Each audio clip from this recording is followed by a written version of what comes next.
A tour of the Midwest. 6 runs allowed against the Cardinals and Royals, riding a starting staff that has been nothing short of brilliant. Tanner Roark up tonight, looking to build on a 15-inning scoreless streak and help the visitors celebrate a 5th straight win.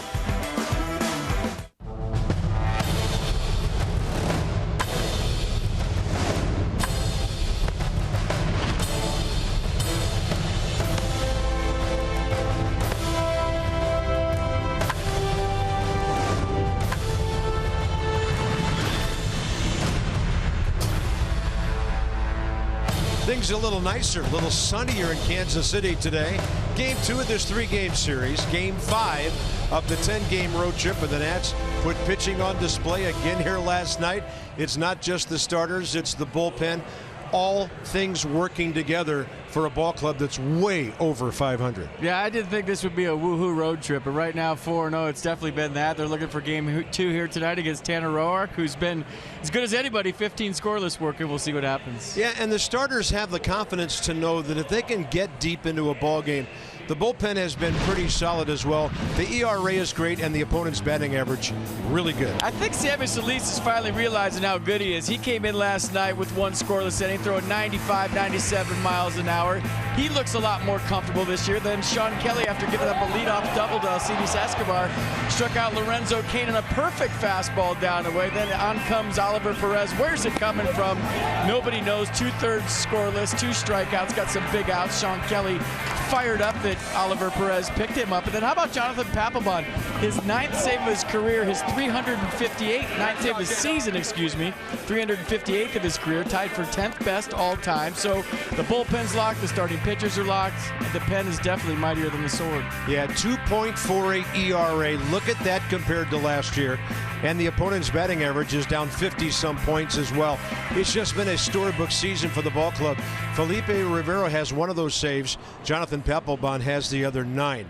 Timely hitting 101 from Daniel Murphy so far this year. Another multi-hit game last night, and he's up to a dozen of those this year. Yeah, and hit number 1,000 last night for Daniel Murphy, and it came on a double. Whatever this guy does, his approach is just so simple at the plate. He keeps his head still, the foot down early, all the stuff we've talked about all season long. But, Carp, this is the kind of approach that you win a batting title with. Why? It's consistent. There's not a lot of moving parts. It's head still, foot down early. You see the swing right there. It's not like he can really go into a funk timing-wise because there is no timing. He's a flat-footed hitter, throws the hands. The numbers are just ridiculous. Driving in runs on a consistent basis, too, is Murphy. Bat him 3rd, bat him 4th, bat him 5th. It doesn't matter. Daniel Murphy is going to have one of the great seasons of his career, we believe, because of this amazing start that he's off to. All right, bullpen checking in on offense. Now it's back to the rotation. Everything starts with these guys, and Tanner Roark is no weak link in this starting 5. No, he's been amazing. His last 2 starts, a 15 strikeout performance against the Twins. Last time out, I mean, he's just been absolutely locked in. You look at the starters as a whole, but when you talk about Tanner Roark, his last 2 starts, 14 scoreless innings, giving up just 4 hits. Struck out 21 and walked 5 in his last 2 starts. That, folks, is ridiculous. Good to see his battery mate back in there tonight. Wilson Ramos is a .258 career hitter. Right now, coming back for the first time in over a week, he's hitting .316. And when he starts behind the plate, 15 times, the Nats have won 12 and lost just 3. It's time for some Buffalo action in Kansas City tonight.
I got mine.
Nationals baseball on Masson, brought to you by PNC Bank, for the achiever in you. By Ocean City, Maryland. Let us show you a good time in Ocean City, Maryland. Book now at OCOcean.com. By American Standard Heating and Air. It's their all-star sales event with up to $1,100 in instant rebates or 0% APR for 36 months. And by Airlines for America, where airplanes land, opportunity takes off. A lot of blue around this ballpark, but there's some red mixed in. Over on the third base side, the Nats are having a fantastic road trip. They want to keep it going tonight. They'll be doing it against a familiar face, a guy they know very well from a couple of different spring trainings, and that's Chris Young. And we'll give you more on him in a moment. First of all, it is absolutely clear. It is gorgeous, 69 degrees here in KC. It's been a beautiful day and a little warmer than it was here last night. Trying to get things underway with some game notes here. 358 career saves for Jonathan Papelbon. The hard-throwing former Angel, Troy Percival, is the man he tied. Now the Nats off to their best road start in not only Washington, but entire Washington-Montreal franchise history. And the Royals have been shut out 3 of their last 4 games. And 4 overall, only 11 times it happened in 162 games last year. The Nats are 12th in the league in runs, actually batting average, 10th in runs, top 5 in homers. And Bryce Harper, maybe this is the night he breaks out. 500 against Chris Young with a homer, 3 RBIs, and a base on balls. Jason Worth gets the DH slot tonight with Chris Heisey getting a start. Here he is, all 6'10", 255 pounds of him, Chris Young. Our 6th start of the season for Young. 4-2 loser on the 27th of April in Los Angeles against the Angels. 5 1/3 innings of work, gave up 3 runs on 3 hits, a couple strikeouts, a couple walks, gave up a 2-run home run to Mike Trout. So the fastball is 88, but it plays way faster than that. We'll talk a lot about his arm angle, the height in which he's coming at with that fastball playing much faster than it seems. So the defense for the Royals behind Young: Gordon, Kane, Dice in the outfield, Escobar, Colon, Infante, Hosmer, and Salvador Perez behind the plate. 2 best defensive teams in baseball, and the Nats have their starting catcher Wilson Ramos back in there tonight. So great to have him back. Dusty's ball club is 18-7, game and a half up on the Mets. They've won 4 straight on this road trip, and they're 4-0, by the way, in interleague play so far. Behind the plate, 24-year veteran Fielden Culbreth. He's the crew chief. C.B. Buckner, Jim Reynolds, Manny Gonzalez, first, second, and third. Ballpark quiets down from all the pregame music and sights and sounds of a world championship. The Royals show here every night. Why shouldn't they? And here's Michael A. Taylor hitting a .184, 16 hits, 87 at bats, and 2 leadoff home runs this year. Christian Colon on the grass at third. First pitch, 8:16 Eastern, ball 1.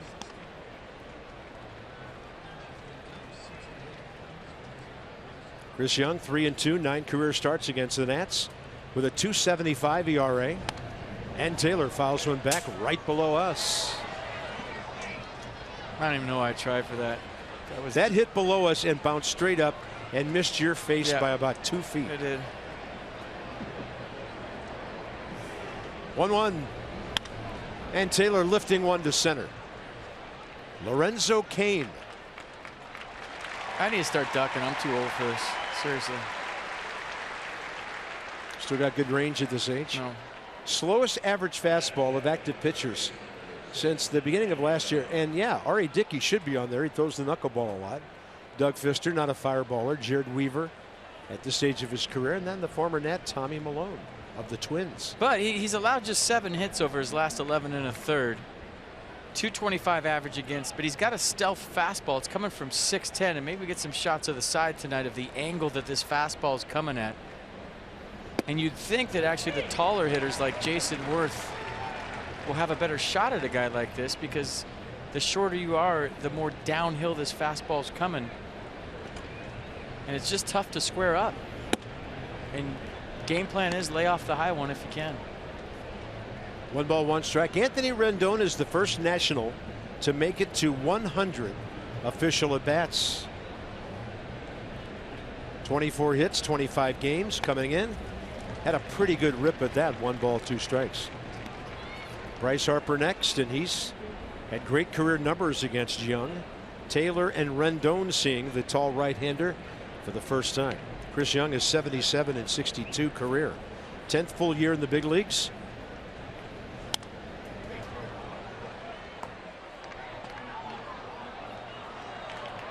So Young was a center at Princeton. He was. He averaged 13.6 points per game in 2000. He was all Ivy League. The Sacramento Kings approached him, offered him a 2-year contract out of Princeton. He decided to go with baseball. And remember, he was in camp with the Nats in 2014.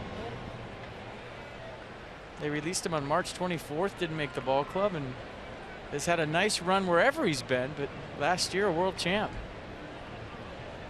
And he was part of the organization for 2 years early in the season, 13 and 14. Good take by Anthony Rendon. It gets the count full with 1 out. Rendon with a base hit last night, hitting safely 8 of his last 9, on base 9 of his last 10 games. Big gap right center, and he jacks one high in the air to left. See you later. Way up there by the Royals Hall of Fame. Rendon checks into the home run club with his first of the year.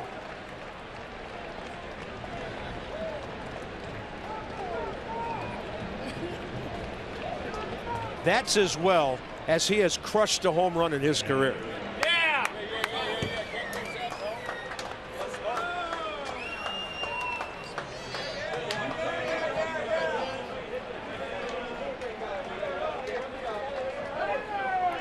34th career homer, a mighty blast, and the Nats put up another first inning run. 2 last night. Here's Bryce. Ball 1, and Young has given up already 7 home runs this year. I just like to lay out right there and take you through the dugout and hear all the sounds of the excitement in the top of the first inning. Everybody wired up for a ball game, and then you hear all that stuff. Anthony Rendon, there goes the no-hitter. Bryce gashes one by Davey Lopes. Let's check out the home run swing from Anthony Rendon checking in. He did zone down. He got a fastball in. He's been hitting the ball hard to right. It's kind of nice to see him turn on a fastball for a change and drive it with authority.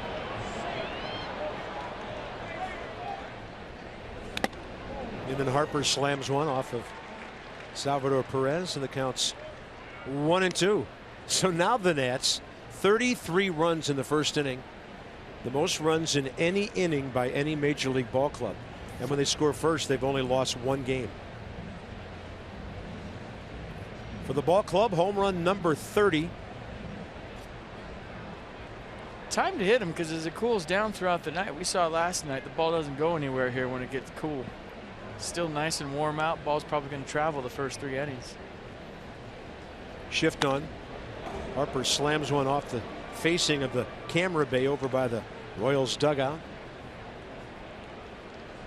Bryce on base 23 of 25 games recently. 1 for his last 18, but he got a feel-good knock here last night. And as mentioned, 4 for 8 career against Chris Young. That's a great take on the breaking ball, diving.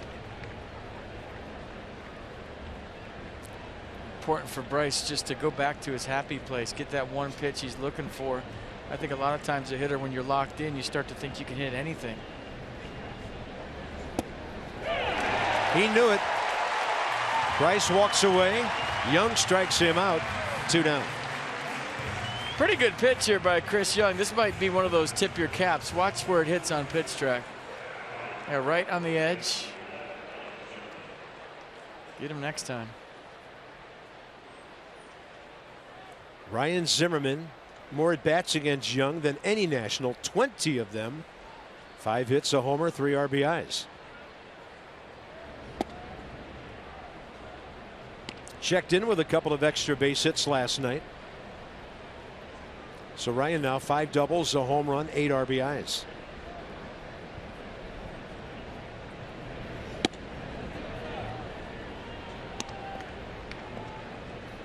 He might be ready to let something fly here. Why not? Great hitter on deck and a 2-0 here. Up and in. So Chris Young went 2-0 changeup and missed by a lot. I think we got a green light situation right here.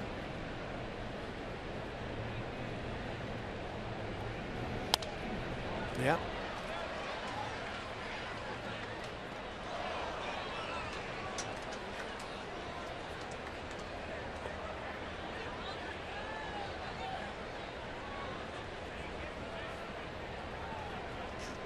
Kane very deep in center. 3-1 pitch.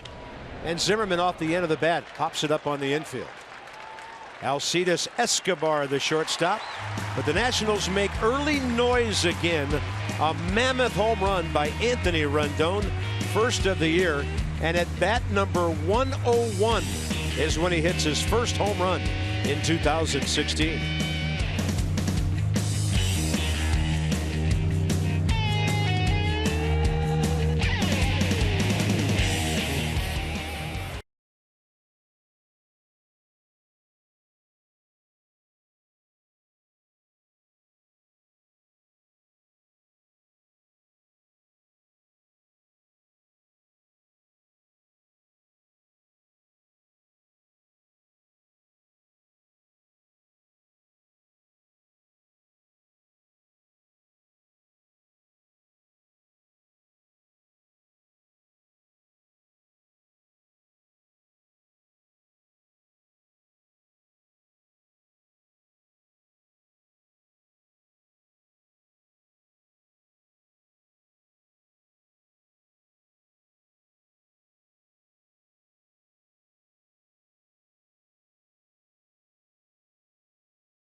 Dio was outstanding last night. Tonight it's Tanner Roark's turn.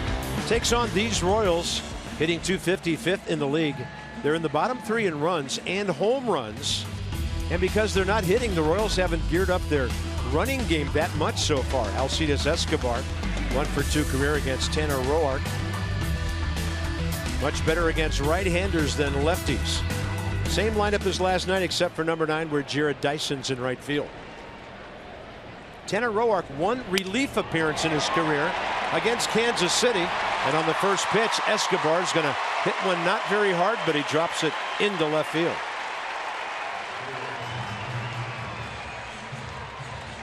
The last 2 starts for Tanner Roark have been unbelievable. 14 innings, no runs, 4 hits, 21 strikeouts, 5 walks, and he's working on 15 scoreless. So fastball, slider. He's been using the curveball much more than last year, and the changeup as well.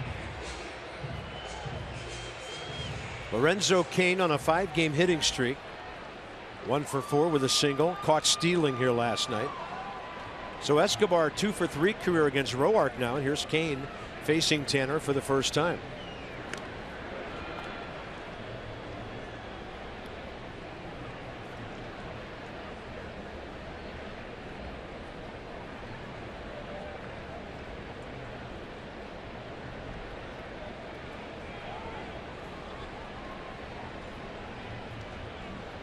Escobar 6 out of 7 stealing.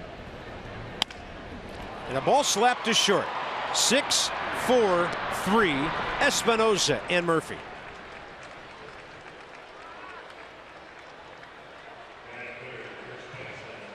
There you go, a little action early. Roark with a Sunday hop to Danny Espinosa. Daniel Murphy on the run. And just like that, 2 outs, nobody on. But that was the definition of a Sunday hop, wasn't it? Yeah. Out for a stroll was the shortstop on that one. And with the bases empty, here's Zarek Hosmer, who's 3rd in the American League with 32 hits. 4th in batting average at .337. 1 career plate appearance against Tanner Roark was a base on balls. Roark in that 1 career appearance against the Royals, 4 2/3 innings. Got a win when the Nats came from behind a couple of years ago. Chris Heisey gets the start in left tonight. Jason Worth DH-ing. The rest the same. And welcome back Buffalo behind the plate. Hosmer out to center. Michael A. Taylor. Leadoff single, and Tanner Roark shuts the door, and I mean in a hurry.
The second perfect segue to Bud and Burger Pack presented by Budweiser, on sale now. Get a Thursday, Friday, Saturday game ticket plus a beer and a burger starting at just $35. Some restrictions apply. Visit nationals.com/Bud&Burger.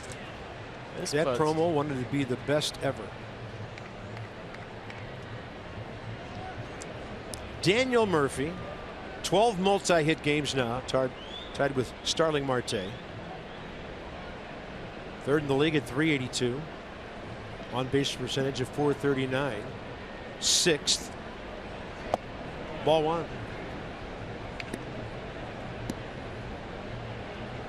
So look at that, all the top guys, top 4 in the National League. It's kind of unusual this year when we play these interleague games, and this is the Nationals' 5th one. Kind of peruse the American League stats. The big offensive numbers so far are in the National League. Teams' batting averages, individual home run guys, RBI guys. And Murphy gets under one. That's it out to right center for Lorenzo Cain. Worth and Ramos the next two.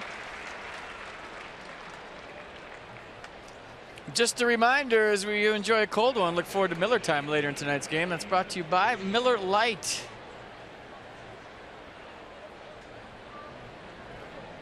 Worth 0 for 4 last night.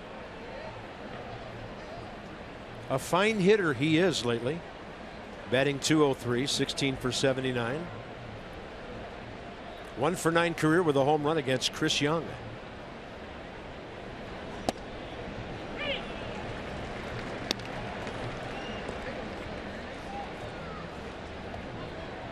So Young now tied for the American League lead, if you will, for the most home runs given up. Brett Oberholzer of the Phillies has given up the most, 8 this year. There's the home run hitter on deck. Wilson Ramos back with the ball club, and it's 0-2 to Jason Worth.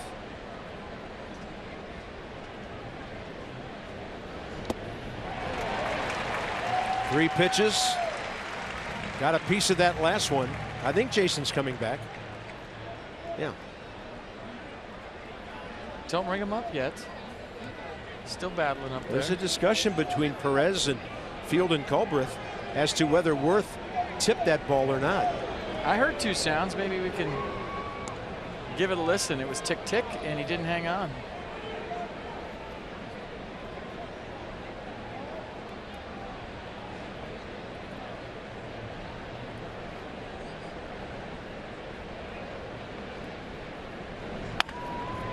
To the left is Alcides Escobar, the shortstop. 2 outs here in the second.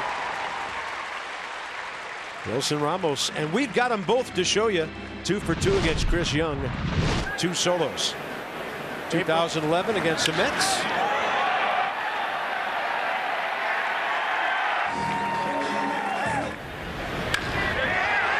How about that sound? Those are his 2nd and 3rd career home runs.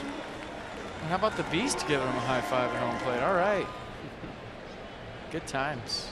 And by the way, Wilson's first big league homer was against the Mets September of 2010. Before that, against R.A. Dickey.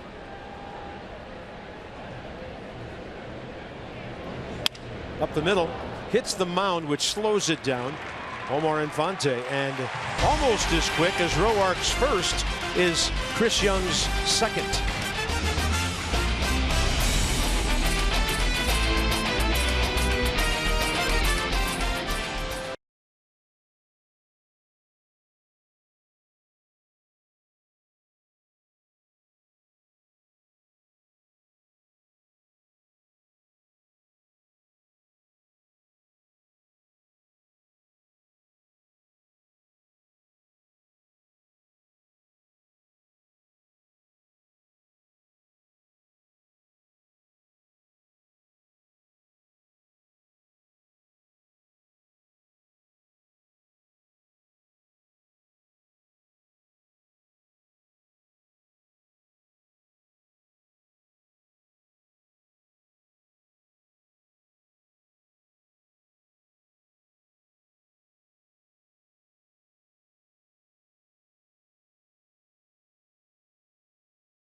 Greater coverage of baseball brought to you by T-Mobile. Pablo Sandoval, well, it's turning into a bit of a nightmare with him and the Red Sox now. Out the rest of the season. A Cy Young Award winner in Houston having a rough start. Dallas Keuchel And Jason Hayward. All that money the Cubs put out to get him over from St. Louis. His wrist is bugging him, and he was 0 for 17 because of it. Thanks, T-Mobile. Some news from around baseball. We go bottom 2. Tanner Roark really working up a sweat. 5 pitches, 4 strikes, first inning. Takes on Kendrys Morales, and the shift is on. With Danny Espinosa up the middle, Rendon at short. Morales just 162 left-handed so far. 1 for 3 career against Tanner.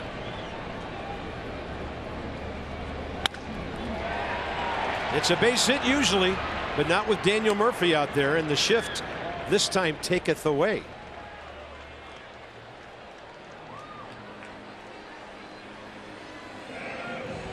Rolling some numbers at you thanks to our friends at Jeep. Look at the scoring or lack thereof against certain pitchers. Roark second in baseball, at least right now at 16 1/3. Joe Ross almost went 20 innings over a 20-day span.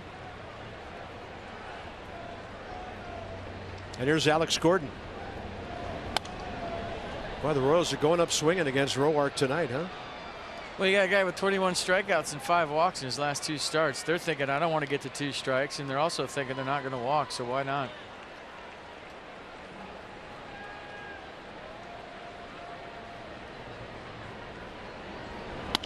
Up the middle.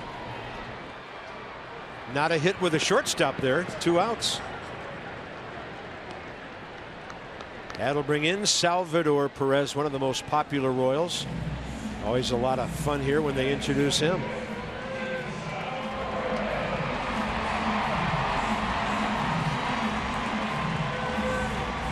Plays a game with a lot of energy, a lot of joy. 260 for the world champions. So his first full years in the major leagues, he's driven in 79, 70, and 70 runs. World Series MVP, 8 hits, a couple of RBIs against the Mets. 0 for 1 career against Tanner Roark.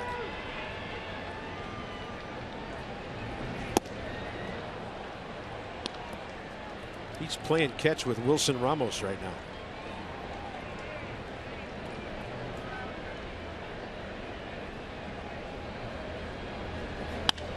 Out to center. Michael A. Taylor right there. So Tanner Roark in the first inning, 5 pitches in the second inning. Boom, boom, boom. 5 in a row after that leadoff hit by Escobar.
People, I'm digging it. Check out the Curly W shades.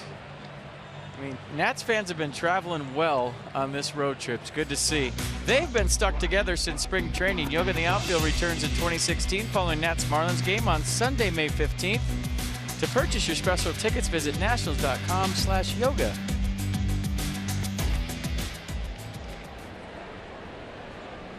Dusty and Max. 30 pitches, 18 strikes for Chris Young. Top of the third, Danny Espinosa. Danny 3 for 10 career against Young. With a couple of bases on balls. Chris Heisey in the number 9 spot is next, and then right back up to Michael A. Taylor.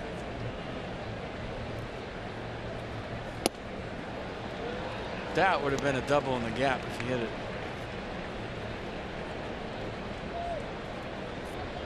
If you get on against Chris Young, you remember he doesn't hold runners well, so the Nats speed guys will be able to take advantage. Espinosa, Heisey, Taylor, Rendon, Bryce, maybe Murphy. 2 bunt attempts in this AB, and it's 1 ball, 2 strikes. Now everybody on the Royals infield backs up a little bit. In fact, quite a bit on the first base side.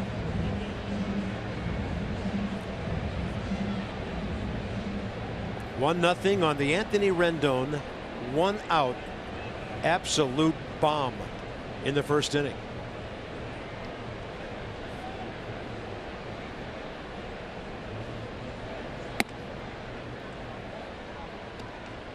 We haven't seen too many sliders from Chris Young so far, and that's usually his best pitch. He throws it 52% of the time, and hitters will tell you it looks a lot like his fastball and just disappears late because he really gets on top of it. 82 for the strikeout. That's his second K. Let's have a look at our Quicken Loans Rocket Arms and guys who've made some Nationals history. Max, a single season record last year, 276, and Steven Strasburg will be approaching 1,000 not too long from now.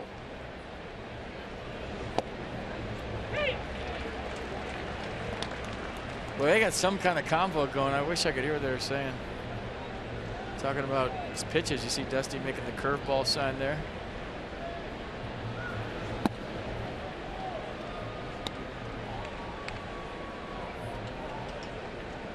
Chris Heisey on the year, 6 for 23. 3 of those are home runs, 2 of the pinch hit variety. Facing Young for the first time.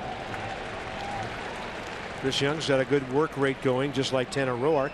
Nissan will track strike 2. There's the slider from Chris Young. Subtle. He's got a better one with 2 strikes.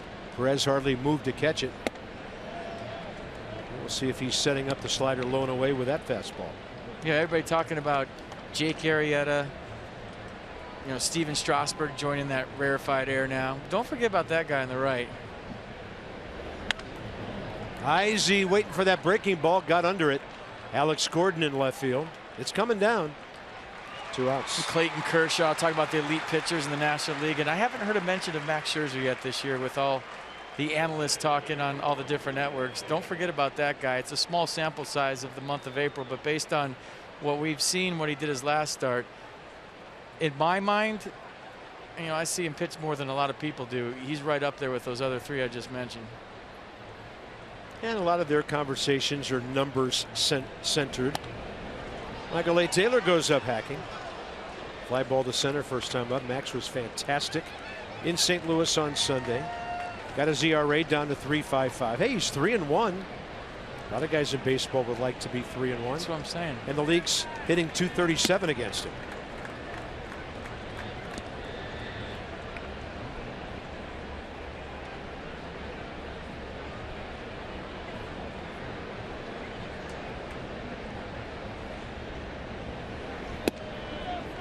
Pretty good pitch. Chris Young didn't get the call from Field and Culbreth. 7 Nats in a row, so the first time through the order. They go 1 for 9 with the Rendon home run. Michael A. Taylor had a big rip at that one. What a night in Kansas City. Looks like they've got about 33,000 here, maybe more. Ballpark seats almost 38.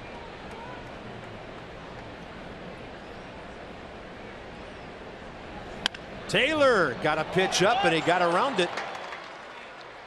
Great contact for a 2-out hit that gets Rendon back up there.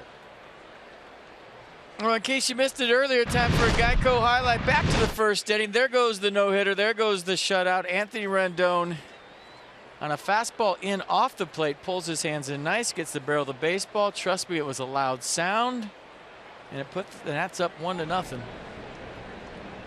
And look for Michael Taylor to be running early right here with 2 outs.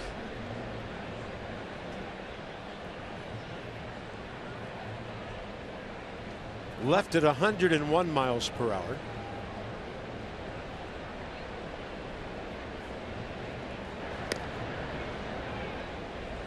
Taylor 4 out of 5. The Nationals 13 out of 18 stealing. Michael Taylor loves to go on the first pitch too. One of the best catchers in baseball back there. Perez has caught 10 runners trying to steal this year. But he just gets rid of it so quick. The footwork last night on the Bryce Harper steal was amazing. I mean, the arm's strong, but the footwork's more impressive from Perez.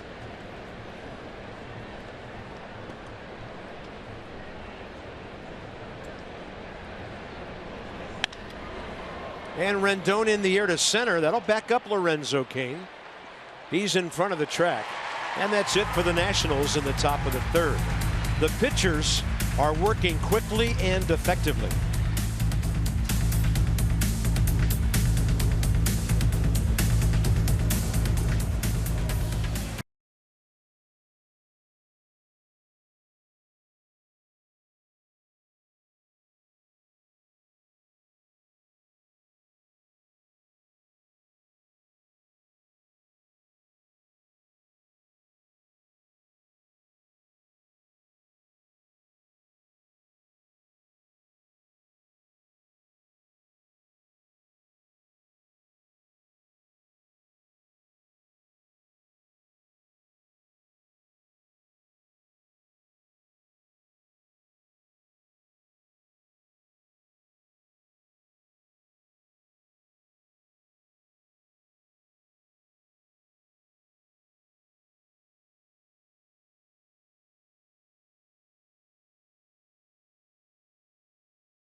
Check out some Roar K's.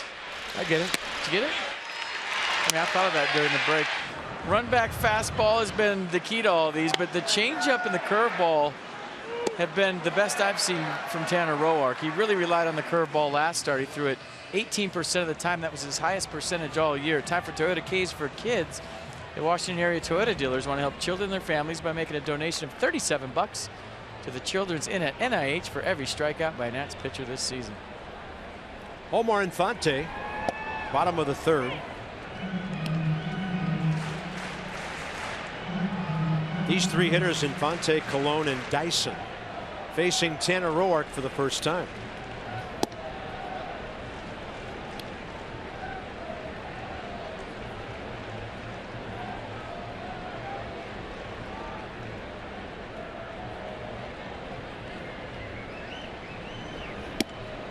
So we always talk about the dusty cam. What does a left fielder do when he's DH in between at-bats? I think we should keep an eye on Jason Worth tonight. He likes DHing, by the way. .294 career with 3 home runs as a DH. Cool.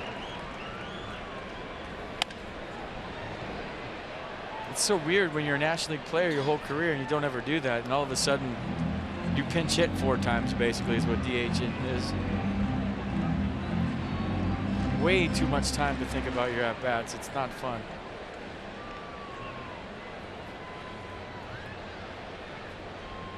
2-2 with nobody out. Tanner tried to buzz that outside edge.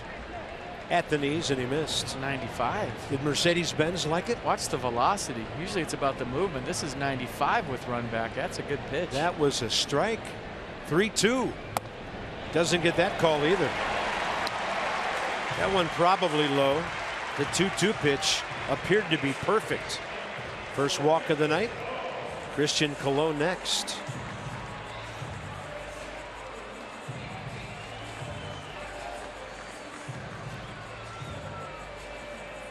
Colon, 26 years of age, from Puerto Rico.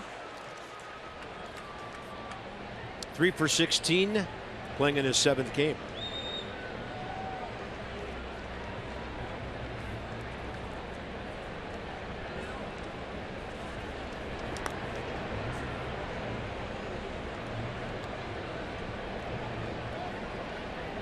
Don't know if there's anything going on with Mike Moustakas, but we would have thought the left-handed hitting third baseman would be in there tonight. He was struggling at the end of the Royals road trip, a hitless streak. Got a little tweakage of the hamstring. They're just giving him a few days. Okay, there's where he is.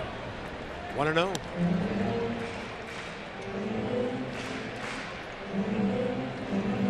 Ned Yost, his ball club has lost 6 of 7.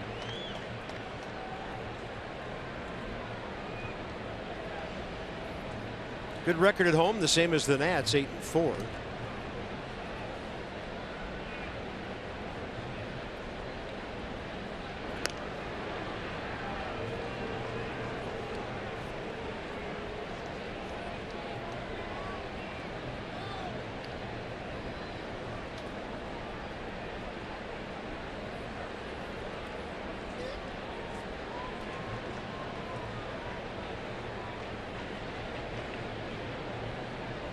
Runner goes. Bouncer up the middle. Good thing they sent the runner. Might have been 2. And Murphy gets Colon on the sure out. Well, it was a hit and run by Ned Yost, and they were hoping that Daniel Murphy was covering second base. And I think he might have been. And he just kind of ran into the baseball as he's going to second.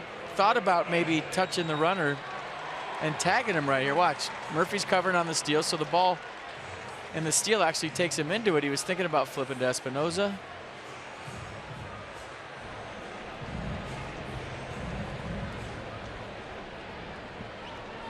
Here's Sam Dyson, pardon me, Jared Dyson, left-handed hitting outfielder, out of Macomb, Mississippi.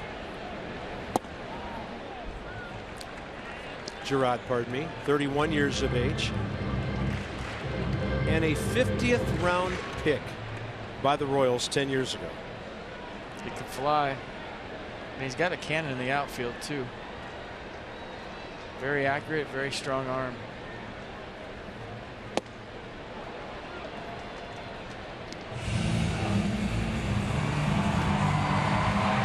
Mercedes-Benz on the heater, a little bit of arm side run to it. We'll see if he tries to go front hit fastball. The one that's been his bread and butter pitch the last 2 or 3 starts.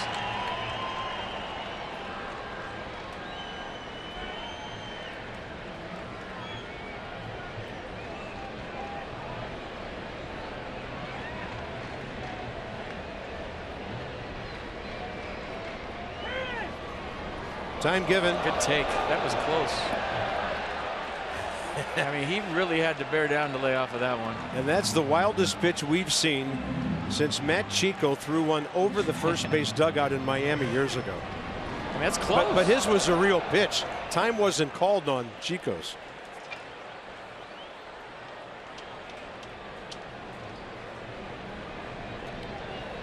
One ball, one strike.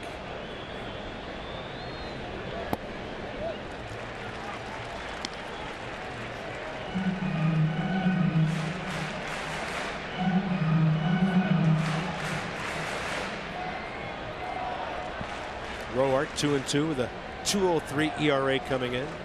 Royals have the tying run at second base with 1 out. Dyson 3 RBIs. Tight zone right now for Field and Colbert.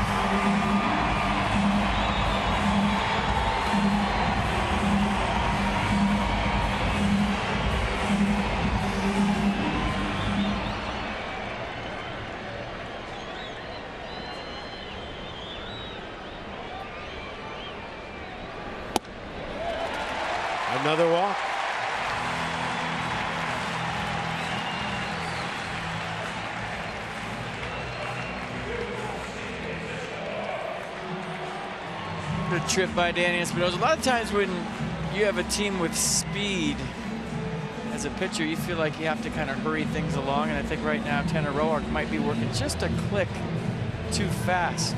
Slow the game down a little bit, slow the delivery down a little bit, and he'll get back in that strike zone soon.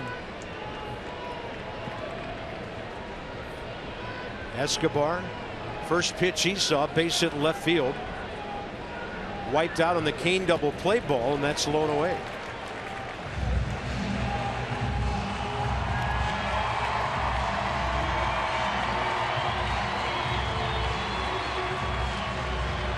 This is a good slow the game down thing he's doing behind the mound right here. I like it. Trying to regroup. Maybe some positive self-talk. Stay over that backside just a hair longer and get right back in that strike zone. Try to get a ground ball.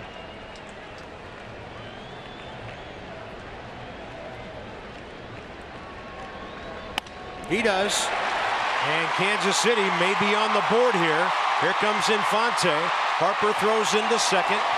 And for the first time, the Royals score a run in this series. Set up by 2 walks.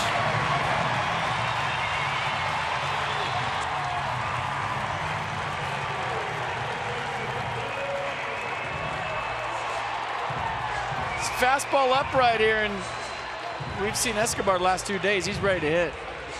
Got inside of it nice, drops it in to right field, and Bryce Harper has no chance at Gerard Dyson going to third, so he throws it in the second. That's the first run off Tanner Roark in 17 and a third inning. Next up, Lorenzo Cain.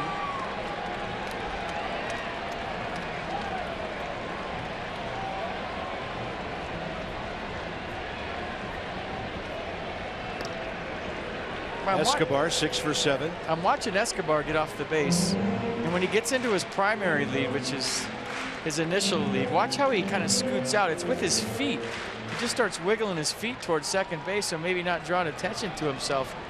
Once he gets set, I don't think I've ever seen a runner do that before. It's kind of his sneaky way to extend his lead.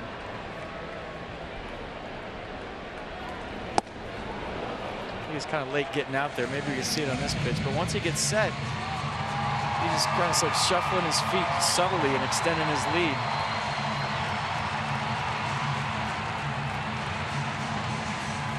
Double play in order. Cain hit into a 1-hop 6-4-3 first time up.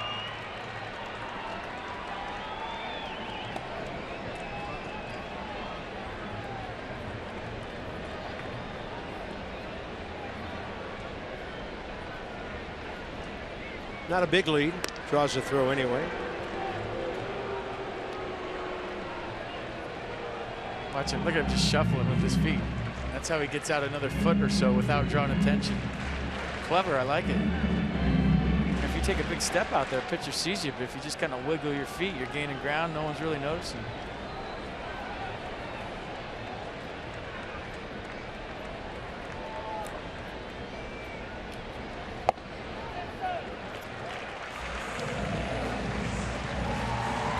Into the 8 o'clock hour here in Kansas City. BCFP DK, it's game 5 of this 10-game road trip. Rendon first inning homer. Escobar third inning single.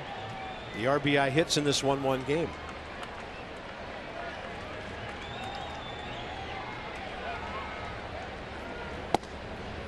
Got the call at the knees, outside edge. Strike 2. Good pitch, bread and butter pitch. Lock that in, and everything's okay.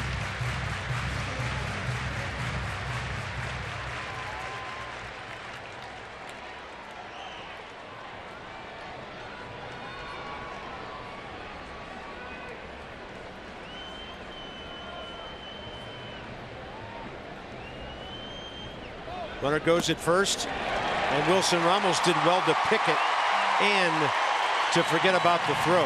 That's number 7 for Escobar. I'll tell you what, the fact that Escobar went on a slider in the dirt tells me that he might be seeing Wilson Ramos' signs. Anytime you see a base stealer going on an off-speed pitch and stay on all the fastballs before that, it makes you wonder. That takes away the ground ball double play. 2-2 count. Kane started, looked like he stopped. CB Buckner agrees, ball 3.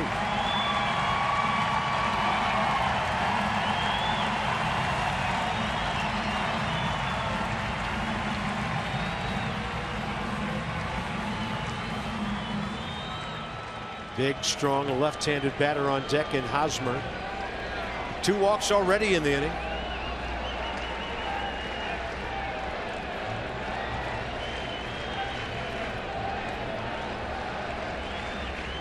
Right in there with a fastball. Not sure what Kane was anticipating. He's 0 for 2. And that's Tanner Roark's first strikeout. Well, he wasn't anticipating the run back on the fastball. He gave up on it. Roark started it off the plate. It's his patented pitch. And it was a lot like a strike earlier in the count to Kane. Big pitch by Tanner Roark. Now Tanner and Ramos can decide how aggressive they want to be with Eric Hosmer. Right-handed hitter not coming down the pike until a while here. Morales a switch hitter next. Gordon a lefty, so pick your poison here.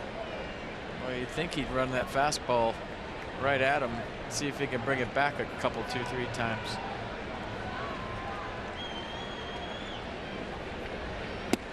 He goes with the first pitch, breaking ball. Misses narrowly.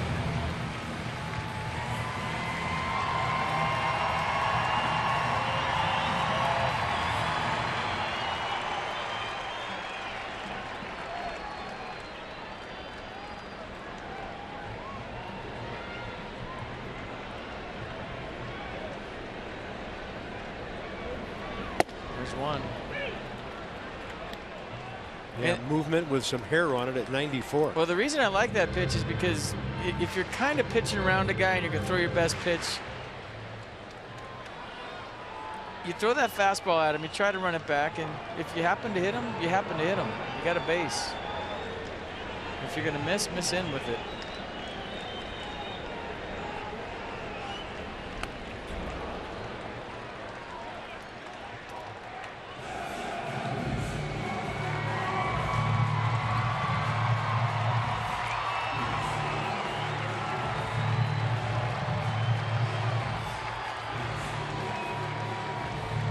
Looks like Hosmer's trying to force the issue here. Got a couple pitches to play with, and he's had some success on the inner half.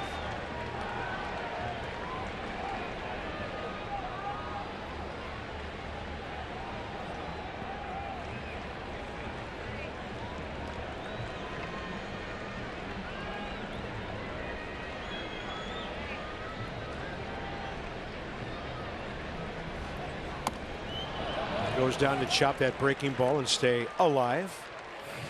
I'll tell you what, I'm watching Jarrod Dyson at third base, and with the shift, he is one of the fastest humans in baseball, and he is trying to time up Tanner Roark. I know at 2 strikes and 2 outs, you can't do it now, but early in the count, because of where Rendon's playing, he is flying down the line. And even out of the stretch, a guy like Dyson could steal home. Not now with 2 strikes and 2 outs, but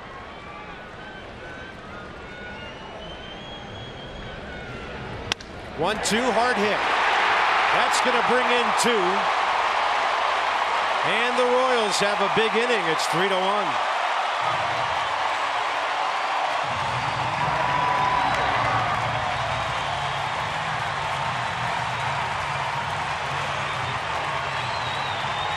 I'll tell you what, watching Eric Hosmer over the years, he just digs these situations. He lives for them. He loves being up there with RBI situations, game on the line. Tanner Roark tried that comeback fastball, but didn't get it in enough.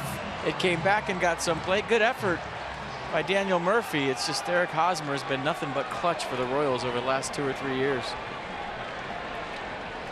Next up is the DH Kendrys Morales. We had a one-hopper to Daniel Murphy right where he's standing in right field. First time up. Well, the Nationals pitchers have done a tremendous job of avoiding the big inning tonight, or rather into tonight. The 2 walks open this thing up for KC.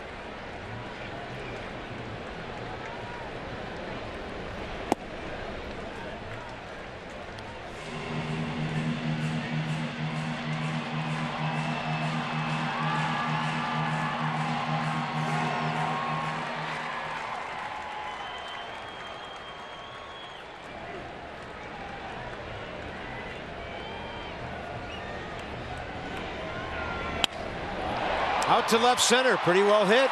Taylor going, and he's got it.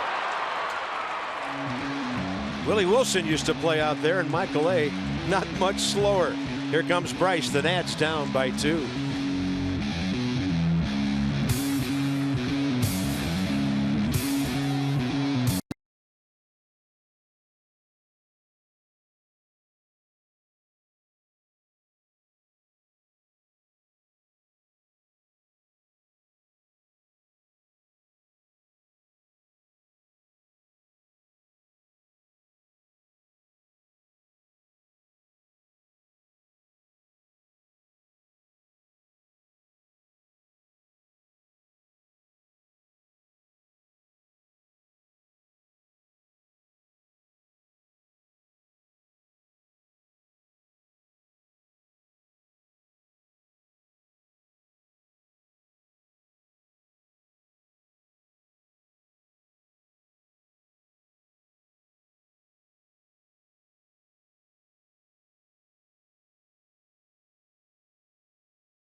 Here in Kansas City, we saw something earlier today that we haven't seen yet this season and barely saw at all last year.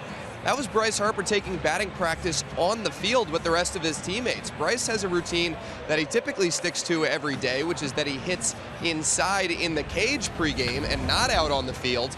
But today, mired in a bit of a slump, Bryce decided to change that up a bit. Hitting coach Rick Shue liked it, said mix it up for Bryce. He said that Bryce has been getting pitch tough, but he's also just trying to do a bit too much right now. And Dusty Baker was talking earlier today about what he would say to Barry Bonds when Barry was struggling. He'd tell Barry to go the other way, to use the whole field. Then once you're kind of back locked in, then you can work the ball back to your pull side. So he wants Bryce to focus on going the other way.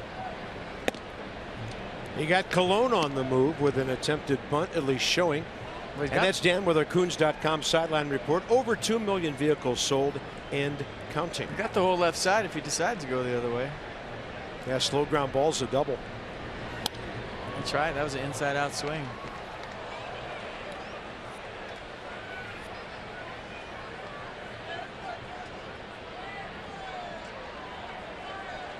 Well, the reason you go the other way when you're slumping or you're not feeling good at the plate is it keeps you back and you start trusting your hands. A lot of times when you get in a rut, you're jumping at the baseball. So if you think going the other way, whether you're right-handed or left-handed, you slow the process down, you let the ball get deeper, you see it longer, and then you get that feel back to where you start working your way up the middle, then back to the pull side. Harper got jammed on that pop fly right field. Infante out, Dyson in. 1 out, top of the 4th. Yeah, now the focus kind of shifting over to Chris Young. He's retired 9 of the last 10 since the Rendon homer. Popped up Ryan Zimmerman to short, ending the 1st inning. And then Murphy here in the 4th.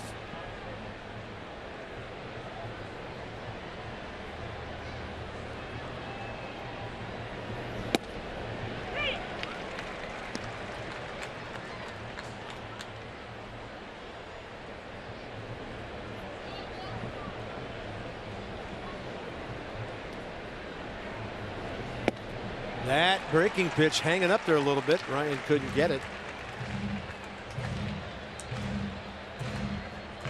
Chris Young coming into this game with a 6.12 ERA.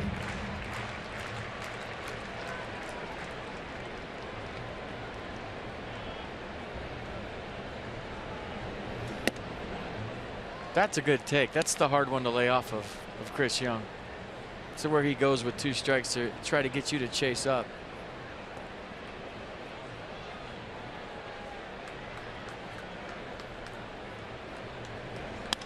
Off the end of the bat, it's hanging up in right center and cruising to it. Lorenzo Cain, 2 outs.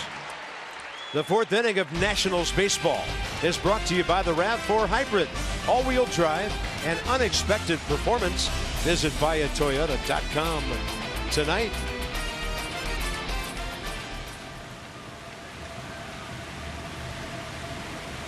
City of fountains. Rome is the only city that has more in the world.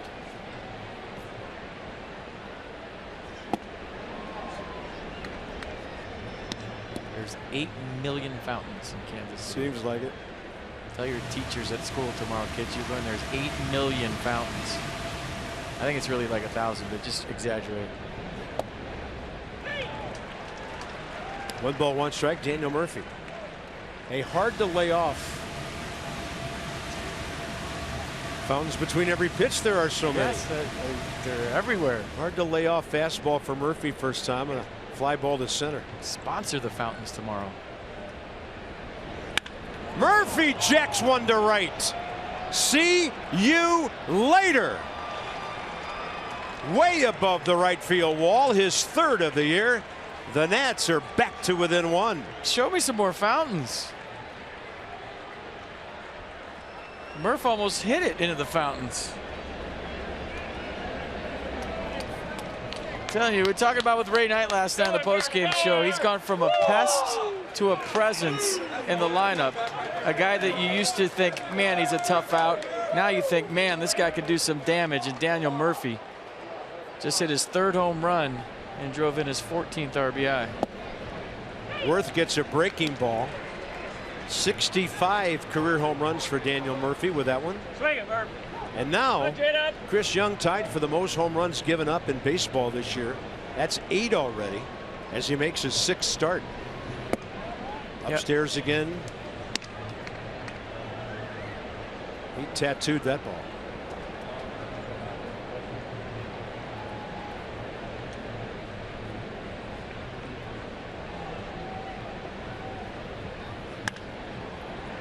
And just reaching for that one out to left for Alex Gordon. So Rendon with 1 out in the 1st. Murphy with 2 outs in the 4th. And we are talking tape measure shots in Kansas City tonight. He's so good at getting on top of the high pitch. I mean, that fastball is at his letters, and he almost hit it in the fountains that we just showed you.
Yeah, rally fountains, man. Why not? You talk about it. He almost hit one in there. Daniel hits Murphy with his 3rd home run and gets the Nats within 1. I had an idea, Carp, today, which is scary in and of itself. You know the 300 section at Nats Park, how they say N-A-T-S, Nats, Nats, Nats? Yeah. When Murphy gets a hit, they should say H-I-T-S, hits. Maybe. I'm just thinking for the next homestand. Just to make a little noise, you know. You love it, don't you? I'm warming to the idea. You think it's amazing, don't you? For TV's sake right now. It really is, FP. I can't believe you didn't think of it earlier. Thank you. That's what I'm talking about. It's all I needed. 1-0 to Gordon. It's easier than putting fountains in Nats Park. Well, cheaper, yeah.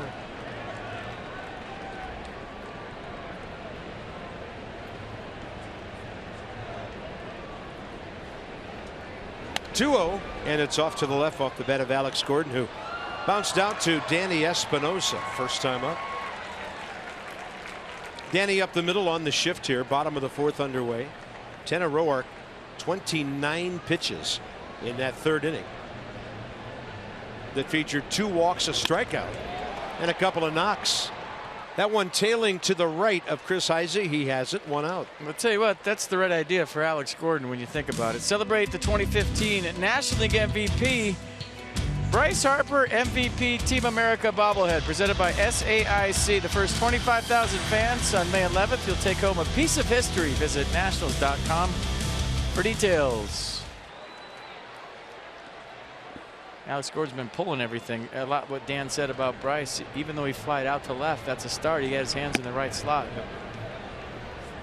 Gordon 2 for his last 24. Salvador Perez hit the ball well first time. Lined out to center. Tanner runs that fastball under his hands to the inside edge, 1-1.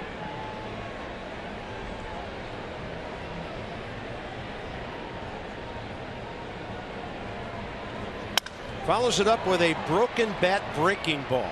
I'll tell you what, that pitch to Hosmer that Tanner Roark threw was not a bad pitch. It missed by maybe an inch, meaning he wanted to start it off the plate and run it to the corner. He started it on the black and ran it to the inner third. It missed by an inch, and it was a difference when you're talking about a hot hitter and a guy that lives for the moment. Look where that is. I mean, if it's an inch to the left, he doesn't barrel that up. It's a ground ball to second base. It just goes to show you this is a game of inches when you're facing one of the better hitters in the league. 1-2 to Perez now.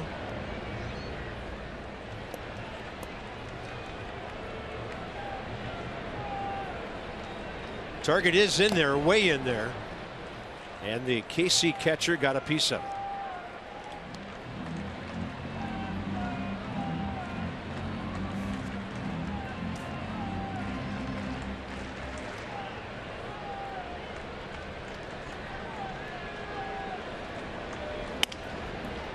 This will be cut off by Anthony Rendon in front of Espinosa, 2 outs.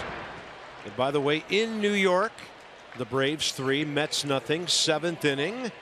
The Nats are going to stay in the Midwest, though, for the next 4. Make it 5, because there are 4 in Chicago. Tomorrow afternoon, Steven Strasburg against Chris Medlin. And then the only night game in Chicago is Thursday. Day games for the weekend. Roark and Infante, who started all the trouble by walking to lead off the third. But remember, that 2-2 pitch could have been a strikeout, and Tanner didn't get the call. It turned into a long inning from there.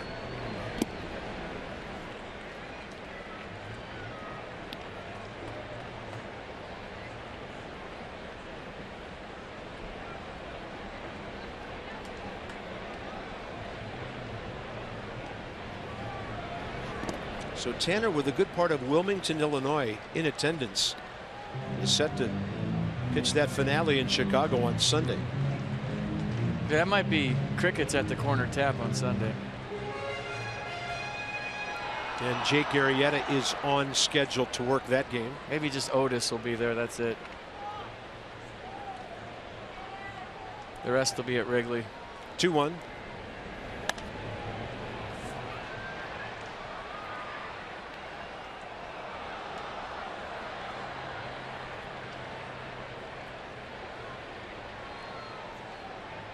Tanner Roark, 54th career start, 91st appearance, career record of 28-20.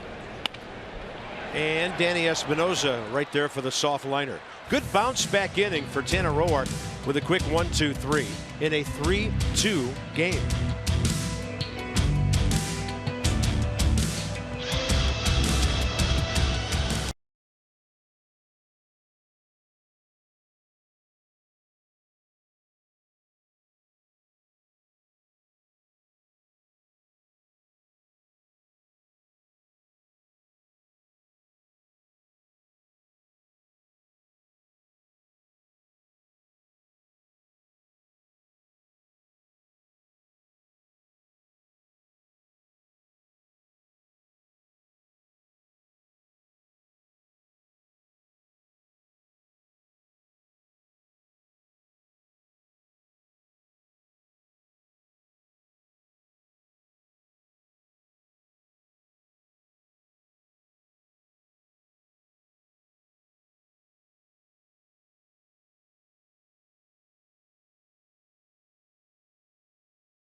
Here tonight in Kansas City as we go to the top of the 5th. 3-2 Royals. For every Nationals walk, Care First Blue Cross Blue Shield contributes $50 to support Girls on the Run DC. The Nats have 83 walks for $4,150. Care First Blue Cross Blue Shield encourages each of us to take that first step towards a healthier and more active lifestyle. Go for a walk and then jump in a fountain. Top of the 5th, Ramos, Espinoza, and Heisey. Wilson Ramos bouncing ball up the middle, thrown out first time by Omar Infante. Take him a handful of at-bats to get some timing back here after over a week off. Kind of an unusual deal. Wilson was so busy catching probably 3 out of every 4, some cases more than that. And then just over a week off after the death of his grandfather. Good to have him back.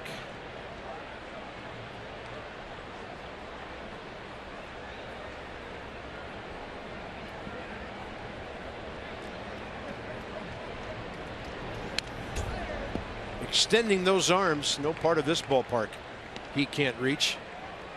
That ball's still carrying here tonight in the 5th. Well, in the 4th it did at least. And last night it carried early and then just park's closed.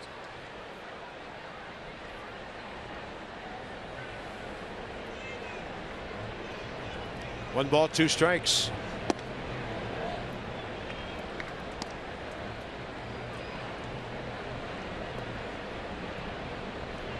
Chris Young threw 4, 60 pitches, 37 strikes. So tack on 4 more here. And Ramos hits one well out to right center. Gerard Dyson cutting it off, and the Nats have their 4th base hit. So let's check in with Dan for more on our just returned catcher. Yeah, Bob, Wilson Ramos was fairly down when he got back to the Nationals ball club after the passing of his grandfather, Jesus Campos, actually the man who taught him how to play baseball. But he did say that it's like a second family back with the Nationals, and this will help him heal after a really tough time. He said it's really tough to get back to the grind of baseball when he's still thinking about his family and his late grandfather. But he did say that being back with the Nationals, who have given him a lot of hugs, a lot of support over the last few days, has been very big for him. Thank you, Dan. Tell you what, for players, the field, the clubhouse, being with your teammates is your sanctuary. Whatever stuff you going on in your personal life, when you get around your brothers who you're with for 8 months out of the year, it's the best thing for you, man. At least for, 3.5 hours for the game and a couple 2-3 for batting practice and all the work you do before the game.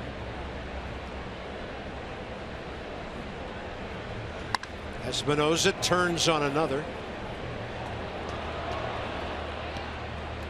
Well, the ballpark is just about filled up now that everybody's here. Tuesday night and this place is rocking. And you said that about Monday night. I mean, they came back from a bad road trip and the fans couldn't wait to pack it and see them. This place is awesome. Of course, after a championship year, season ticket sales go crazy. Flex packs, single game tickets, you name it, they're selling it. 0-2. Danny pulled his back foot back as that ball dove in on it. I think one of their promotions is barbecue in the outfield. Grill up some ribs after That's a way of life here. Nissan, everything down and into Danny so far. 2 foul balls and a take. And he gashes a base hit through the right side. So the Nats put hits together for the first time tonight. And both teams getting production from the bottom of their batting order. Chris Heisey next. I wish we had a spray chart for that Espinoza at bat. He hit one over the Royals dugout. Then he hit one down by the tarp foul in right field. And then he hits one in the hole. So he's getting closer every time. And he finally hits one fair for a base hit. I guess you call that he straightened it out, right? Yeah. Chris Heisey. First time up, he just got under one. Hit a high fly ball to Alex Gordon in left. So let's see about Chris in a situation like this. trying to move some runners. Right now, Hosmer and Cologne are even, maybe in front of their bags at first and third. See what Dusty Baker does here. Taylor on deck. Izzy takes one. It hit the ground, then Perez, and then the batter. Ball one.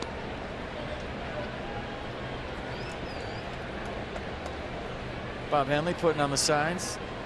Dusty will tell you, don't try to think with me when you're hitting, because you can't. Meaning he'll switch it up, let you swing away one pitch, bunt the next pitch, hit and run the third pitch. You never really know what's coming.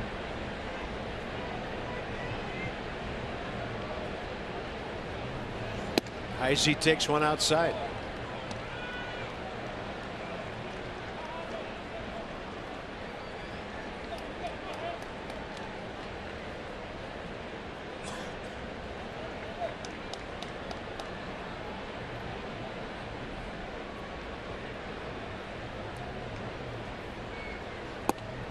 Dusty could have gone with Matt Dendecker in the outfield tonight against a right-handed pitcher, but he chose Chris. And they've got their bullpen working. That's their MO, a lead after 5 and turn it over to all the guys that throw a billion. Yeah, including Luke Hochevar, who has always had a great arm. Izzy, pretty good rip at that one.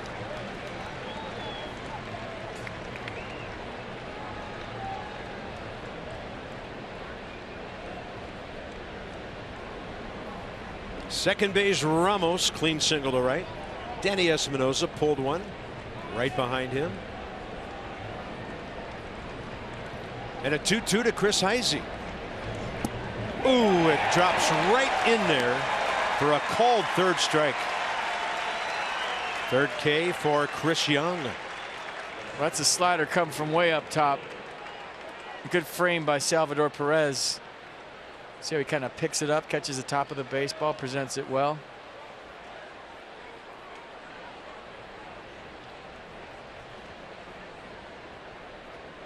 Taylor ripped a base hit to left field last time. He's 1 for 2 tonight. 1 for 5 with a walk and a steal in the series. And this is a situation where Michael simply has to get the ball in play any way he can.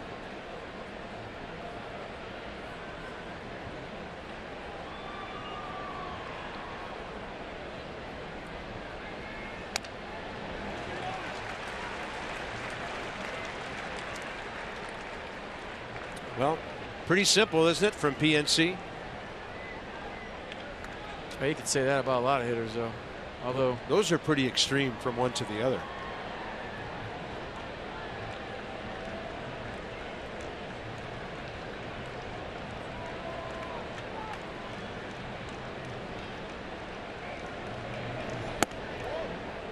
show me fastball, you think, to get back to that slider down away. See if he does it.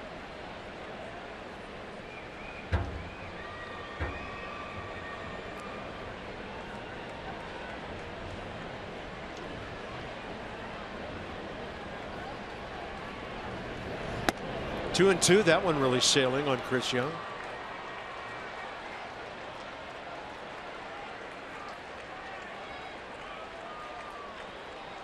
Hit two balls hard tonight. Rendon's last fly ball carried all the way to the track and left center.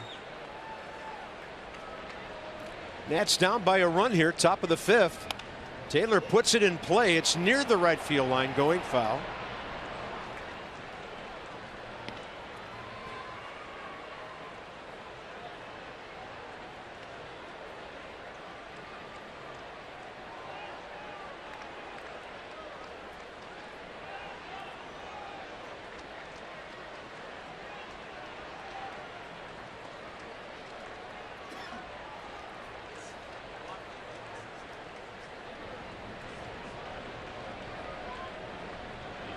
Two with one out. That ball bounces out in front. Well, he's had some easy takes here since he's got to two strikes. Two fastballs over his head and a 58-foot slider. Now here comes the payoff pitch at a big moment in this ball game. Yeah, this may determine how early the Nats get into the Royals bullpen.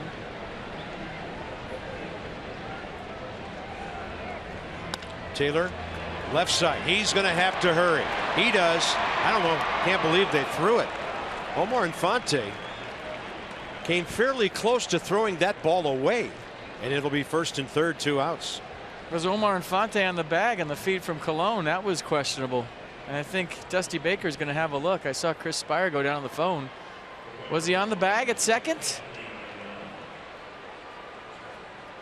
Yes, it looks like he was. Probably should have held that one. He's lucky he's got Eric Hosmer at first. I think his foot was on there for a click. Yeah, veteran guy almost made a big mistake. So Wilson Ramos, the tying run at third. Taylor, who can fly at first, and here's Anthony Rendon. Tape measure homer first inning. High fly ball, fairly deep center, ending the third.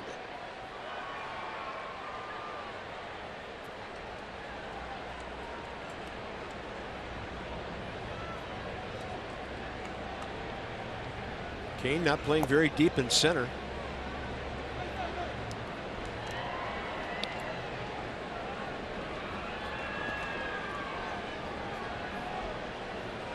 Tell you what, Chris Young's on 82 pitches, but he looks like he's running on empty all of a sudden. His misses are bad.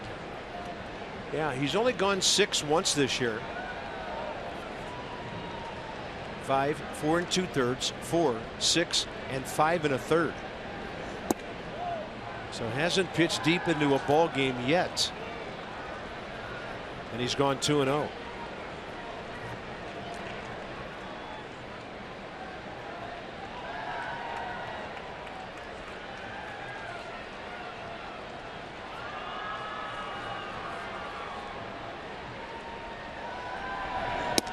Outside with Bryce Harper on deck. Well, I'll tell you what,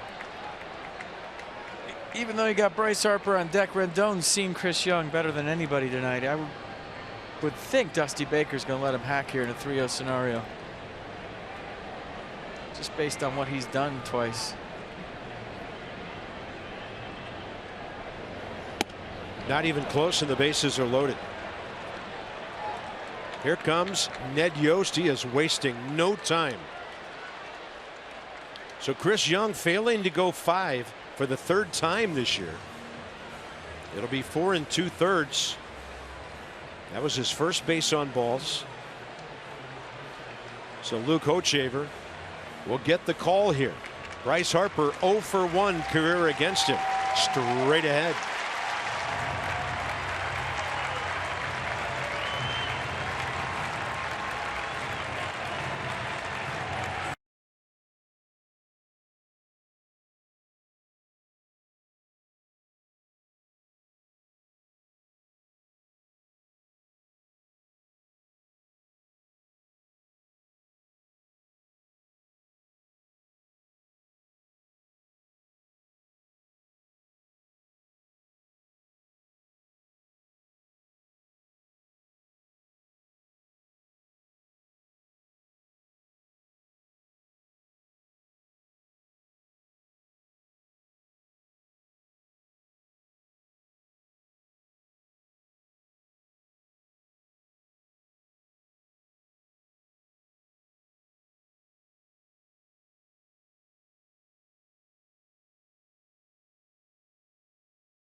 Grand slam. So we're going to show you through Bryce Harper grand salamis. April 14th, his 100th career home run was his first ever grand slam-a-rooney.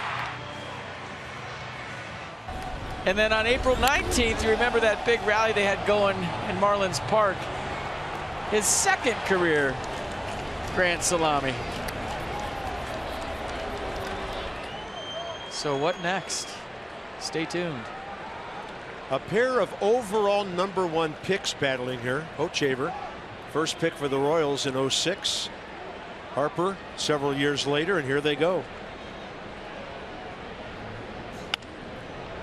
Inside out, trying to dump one down the left field line. So as I mentioned earlier, one career matchup between the two, and it was a pop-up between the right-handed pitcher, the left-handed batter. Bryce 0 for 2 tonight. He's been sitting on 24 RBIs all week. 3-2 Kansas City. Target way in.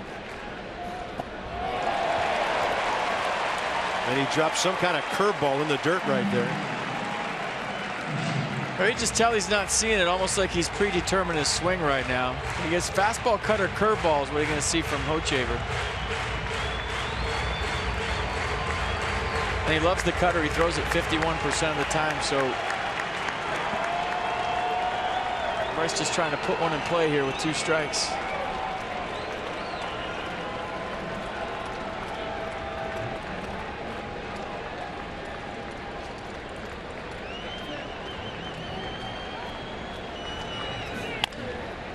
Over the pitcher, out by the bag, and all Escobar has to do is step on. Bryce's struggles continue. The Nats keep winning without him, and it's a 3-2 game still.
His last 21.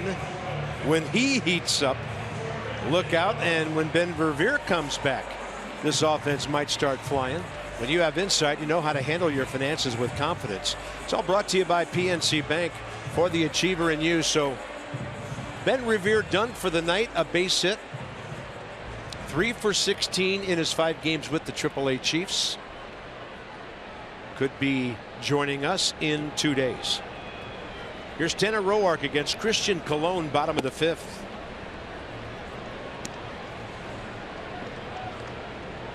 Colon bouncing ball to Murphy, first time up. Fastball right side, 2-0.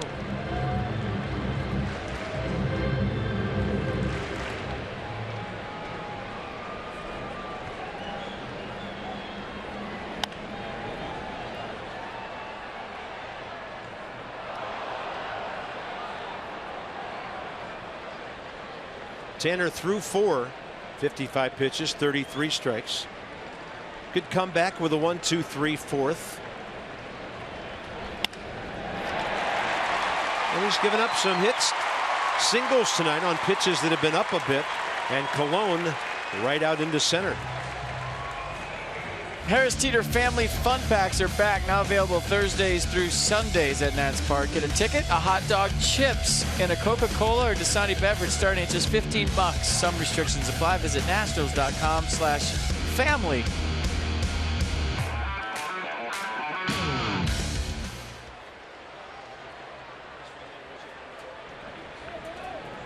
Here's Gerard Dyson, walked and scored first time. Curveball. He bunts it off the plate. Roark's got to hurry. He does. Played it well. 1-3 to Ryan Zimmerman, and the Royals advance a runner. You know he was bunting for a hit, but they'll give him a sacrifice. Well, Tanner Roark knew he had to get rid of it quick because Dyson could fly. Nice play by Tanner. Good catch by Ryan. That wasn't easy down low like that. Escobar and Kane the next two. And Alcides Escobar has been a problem for Tanner tonight with a couple of base hits. He's swinging. He's aggressive on the first pitch. That double he hit last night off Sean Kelly was on a first pitch slider, and his first time up tonight he singled on the first pitch of the game. Yeah, first pitch breaking ball. Here comes Espinosa on the run. 2 outs.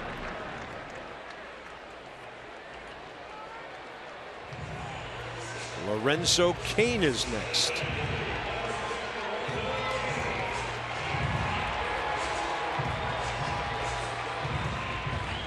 So if you're Lorenzo Cain this time up, you're probably looking for a fastball away. That's what Tanner Roark featured to him last time, that backdoor sinker.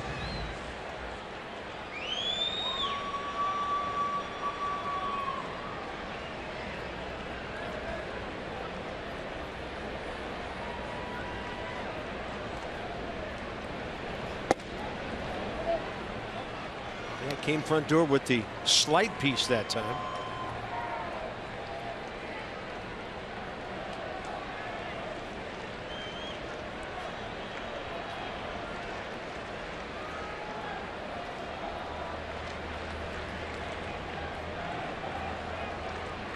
There's the heater.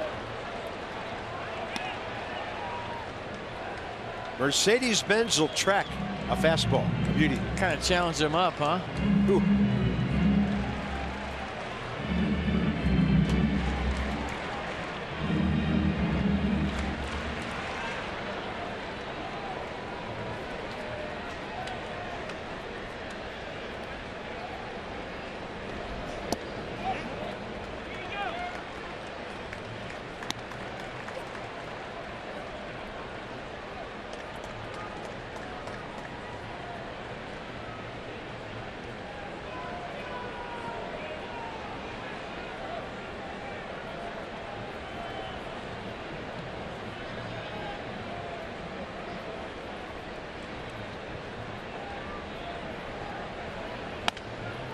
And Tanner Roark, he's got it on a hop, and that's it for the Royals.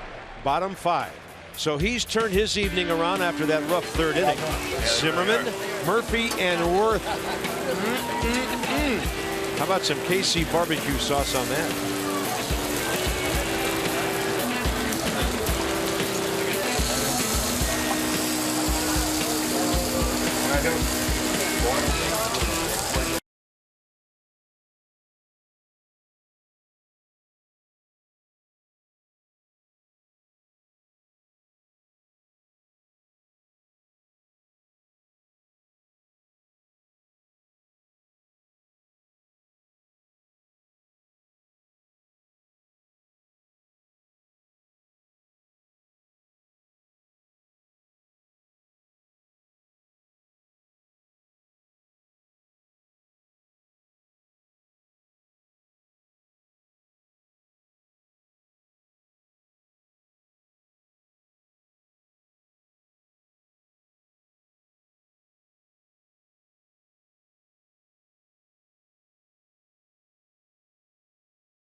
Top 6.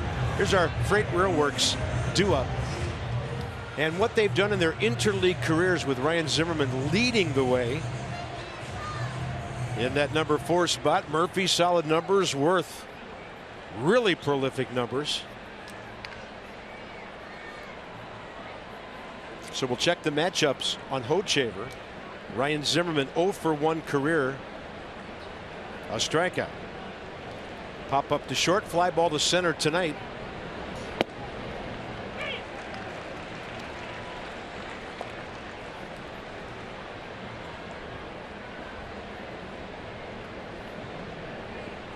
Ryan was the 4th overall player taken in 05, so not quite an overall 1-1 matchup here like it was with Harper.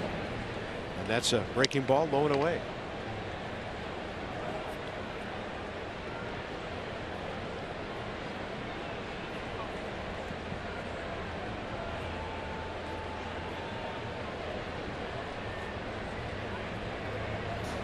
Got a pitch to work with, inner half, and he punishes that into center field. Ryan Zimmerman, 3rd hit of the series, 3 for 7. Oh, let's go back to Daniel Murphy's last at bat, and it was more than just a hit. It was a tater, and he got on top of it. Look at it, out of the strike zone. It just had a beautiful sound, didn't it? Yeah, especially when it hit the rail up there.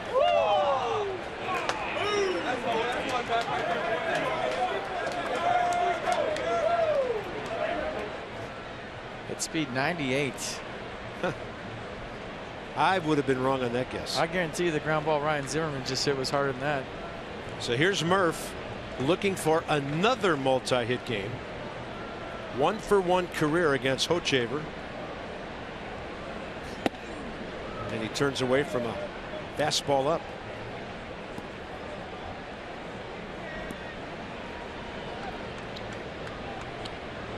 .35 hits on the year now and 91 at bats. I mean, the book on Daniel Murphy when he was a Met against the Nats was pound him in.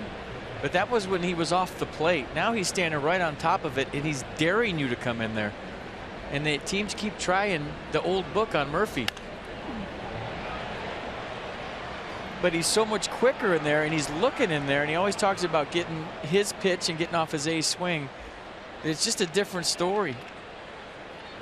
I mean, he's almost hanging over the plate, daring you to come in there regardless of how hard you throw, and he's still getting the barrel of the baseball on a consistent basis to the pull side. And if you throw something away, he'll still hit you into left field for a single, but it's just a different hitter. Look where his toes are. They're almost on the line. 1-1 count.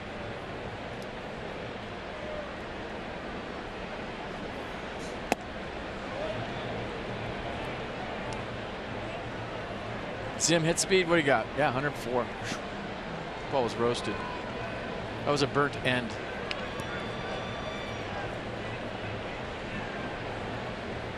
One of the staples of life in Kansas City. I got some the other day. Barbecue. They were all fat. What a feeling. All right. Heard how good they were. It's like burnt fat. 2-1. Murphy not pleased with that call.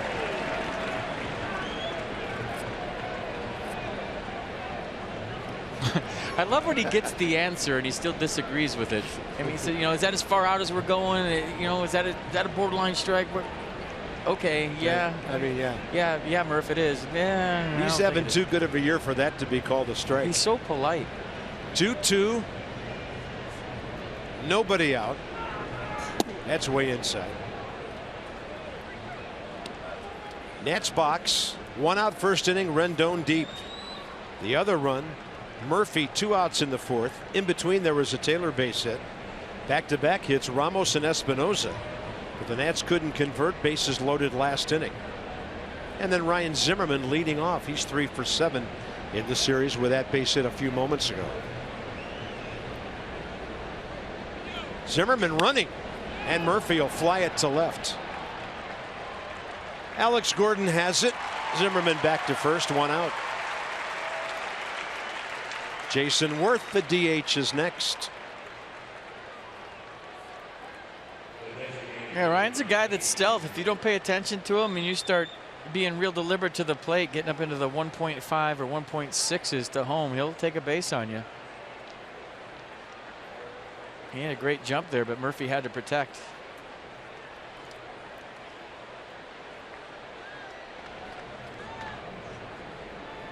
Worth the bouncing ball to short, fly ball to left.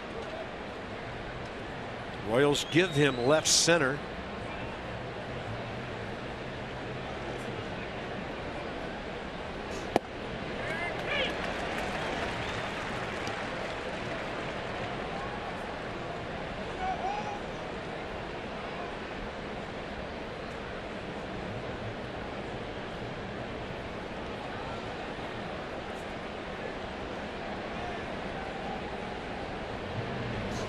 Front door breaking ball. He's up there hunting 95, and he's got some off speed. Now he got to fight.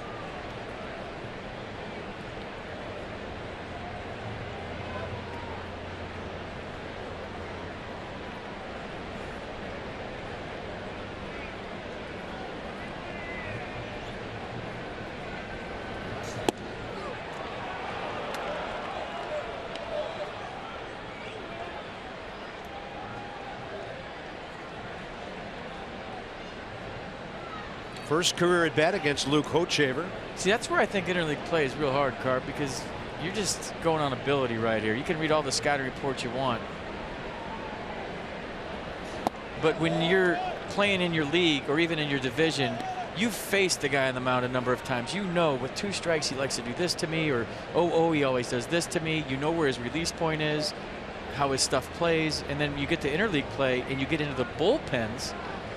That's when it gets rough. I guess it's like old school baseball. You don't know what you're going to get. 2-2 pitch here. Worth up the middle, base hit. Zimmerman will make the turn and keep on going right in front of Lorenzo Cain, who will just toss it into second. And the Nats have a corner situation with 1 out. That is great base running by Ryan Zimmerman. I'll tell you what. It's something you don't see on a consistent basis at the major league level. Heads up base running. And we talk about Ryan all the time, how he's sneaky fast, he's stealth. But the thing he does best is take advantage. He saw Lorenzo Cain kind of cruising on this ball, put his head down, and he said, you know what, I'm going right in your face. Who cares? We've won 4 in a row on this road trip. We're playing with house money. I'm going to be aggressive right now. And he gets to third with 1 out, setting the stage for Wilson Ramos. That was great base running. Ramos base hit to right last time, 1 for 2. 0 for 1 career against Hochevar, and looking for his 9th RBI. Nats want him to elevate something, and there it goes. Right field, pretty well hit. Dyson still watching it, and he misses it. Bounces into the bullpen. The Nats have tied the game, and there will be runners at second and third.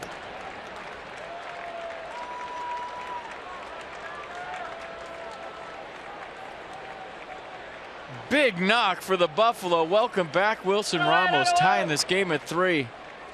Got a fastball, maybe a cutter away. He thought he got it. He watched this for a second. And Gerard Dyson, who was playing Ramos really shallow, had trouble, obviously, with the route.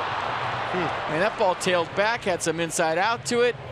Couldn't get to it, bounces over the fence, which is a break for the Royals because Jason Worth would have scored if it stayed in. But here come the Nats, folks. This is what they do. 3 hits in the inning, 5 hits in the last 2 innings. And storming back to tie this game with Danny Espinosa now coming up in a second and third 1 out situation. Joakim Soria throwing for the Royals. Hosmer even with a bag at first. Colon creeping in from third. Outfield to pull, and I mean Dyson's really shallow and right. Danny Espinosa could hit a deep fly ball over his head.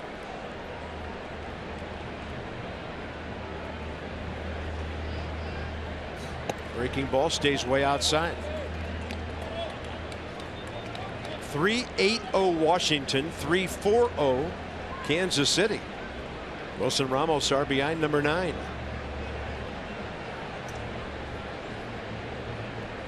Danny doing well in situations like this.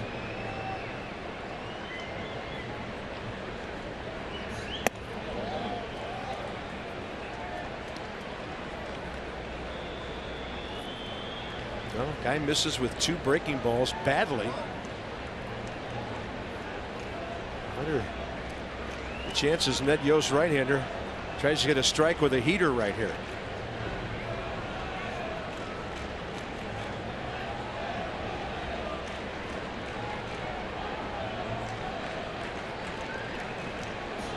Espinosa lifting one out of play.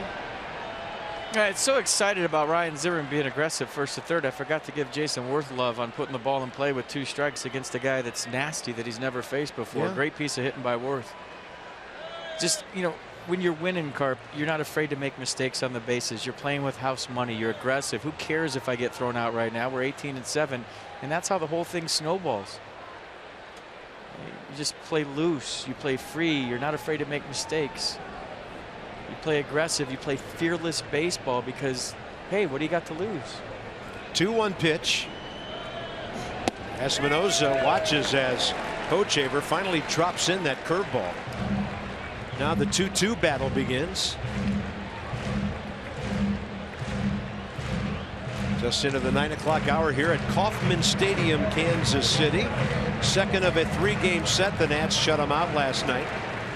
More offense tonight, and maybe more to come. Middle of the infield's back. Pepper for the lead right here. 2-2 pitch. Close, ball 3. Tried to run that fastball back. Hochevar wanted it. The crowd here wanted it. Oh, it's clearly inside. Way, way, way inside. Oof. Get another chance, take advantage. Espinosa 2 homers in St. Louis over the weekend. The Nats have been hitting the long ball here in the Midwest.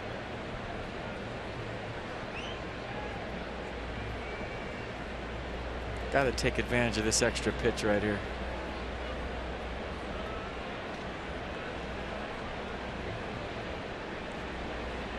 Breaking ball. That's a one-hopper that was knuckling, and a play at first. That thing changed directions on Omar Infante. Danny picks up the RBI, his 10th, with Jason Worth scoring. Great at bat by Danny Espinosa. 2 strikes. Borderline pitch, looked like strike 3. Kept him in the box. He takes advantage, puts it in play. Good read by Jason Worth at third base. That was not easy. That was a low line drive. He didn't know whether to go or stay. And Nats take the lead. Number 9 hitter Chris Heisey. Ramos to third on the play. And that ball is crushed to center. Kane going back off the wall. The Nats lead 5-3. Heisey going for third. Straight away center field. 4 hits in the inning. That ball was tattooed.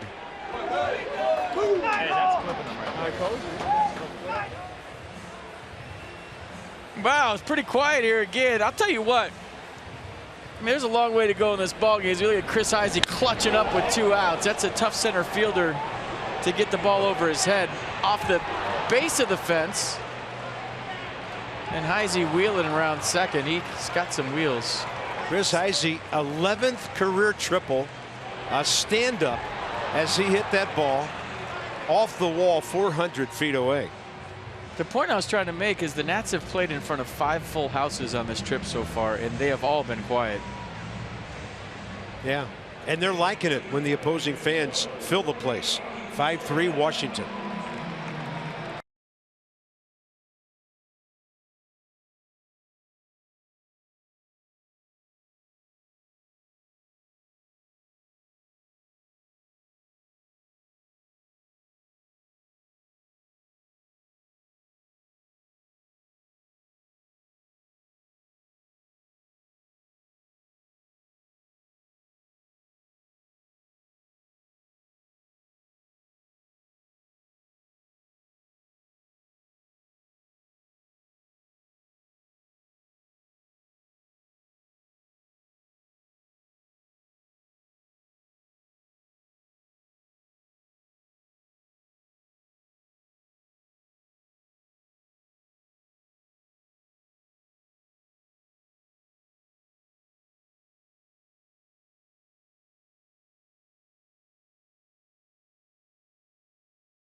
has 3 home runs and a triple this year among his 7 hits. Joakim Soria against Michael A. Taylor, facing each other for the first time. Started his career with the Royals back in '07, a trip to Texas and Detroit, and back here. 31 years of age. Now there's another run sitting at third with 2 outs.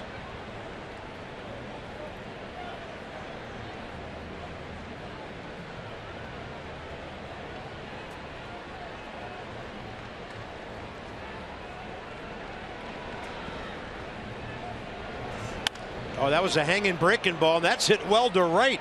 Going back, Dyson. He turns the right way this time and grabs it.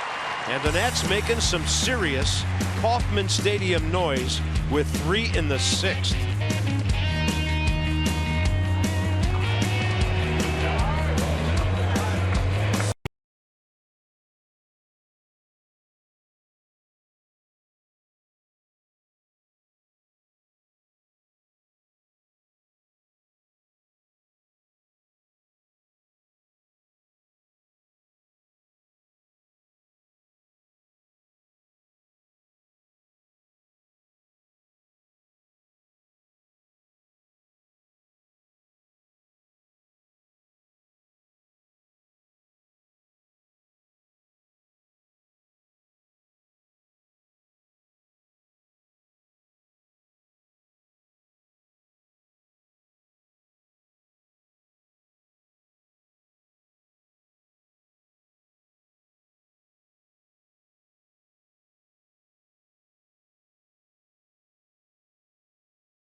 And Nats are a lot of trouble for people these days. Chris Heisey, an RBI triple, 11th of his career.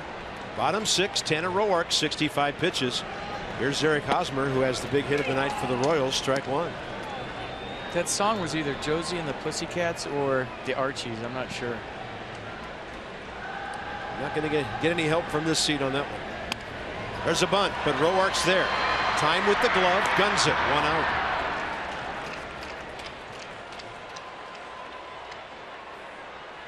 Royals box. Base hit Escobar first inning, wiped out with a double play. A couple of walks in the 3rd and then hits by Escobar. Hosmer drove in 2, and then only 1 single since. Christian Colon up the middle to lead off the 5th. So Tanner Roark doing that thing he does again. And here's Kendrys Morales, the DH, who's 0 for 2.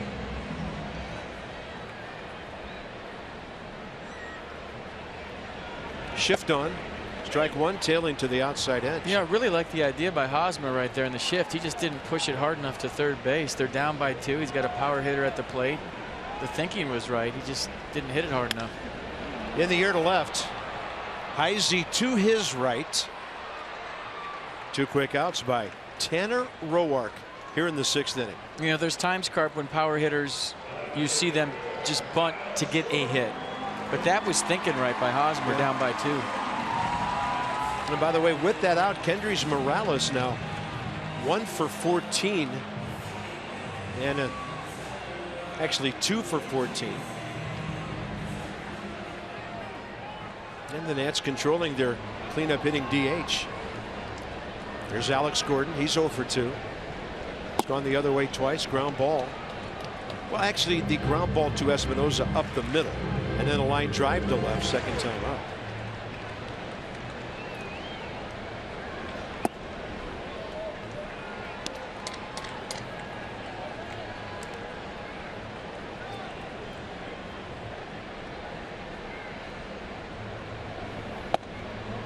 Check swing. Yes, says Manny Gonzalez.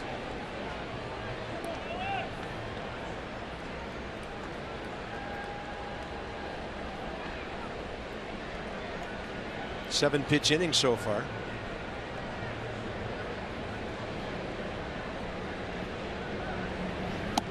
See, when you're having a rough go as a hitter, you're not seeing the baseball, and you get here early every day and you get in the cage and you try to simulate the game the best you can to keep your head still and to see it, whatever adjustments you make. But what inevitably happens is you start swinging with the count, and you saw Alex Gordon swinging 2-0 and 2-1. Close. Just because he was ahead in the count and he was betting on a strike. Both pitches were balls. He swung at both.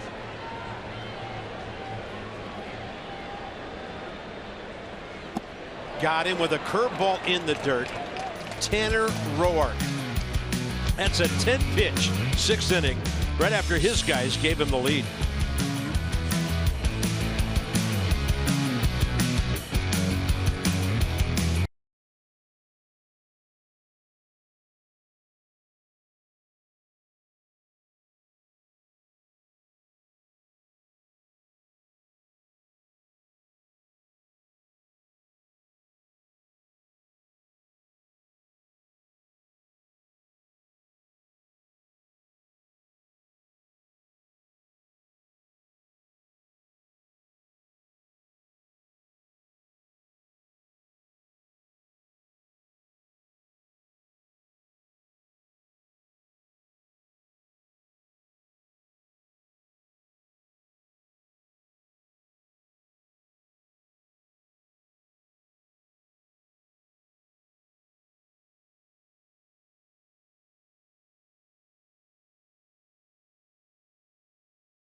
Arlington, visit them at www.justmercedes.com. 5-3 Nats.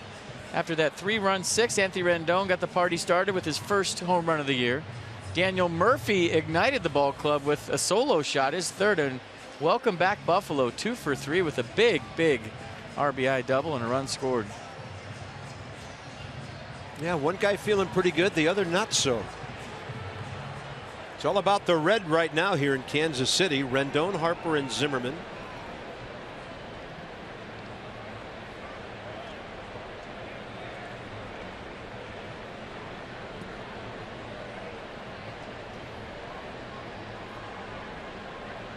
Rendon goes up swinging against Joakim Soria, facing him for the first time.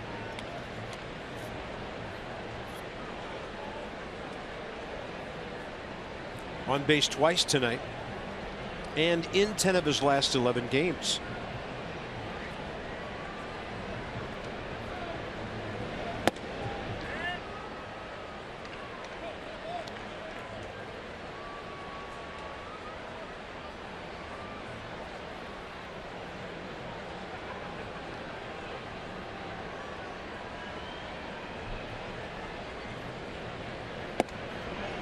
Same pitch, 2-1. There's something Salvador Perez does that I really like. If he's set up away and you miss the target in, he still holds the pitch for the umpire to see. And with the new box that every team has in their broadcast, usually in the old days, if you miss your spot, the catcher just grab it, flip it back to the pitcher. But Perez is holding the pitch even if it doesn't hit his location, and he's gotten a few strike calls that way. Breaking ball drops in.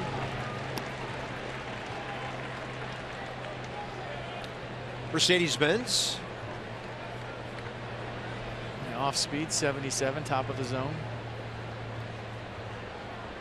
2-2 to Rendon. Harper and Zimmerman next. Fastball.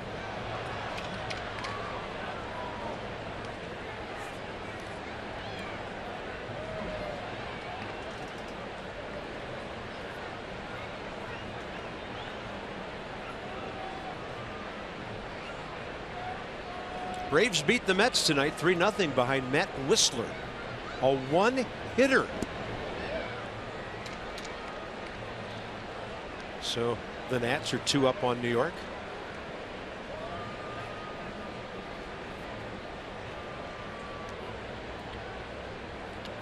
They beat Matt Harvey tonight, who's 2-4.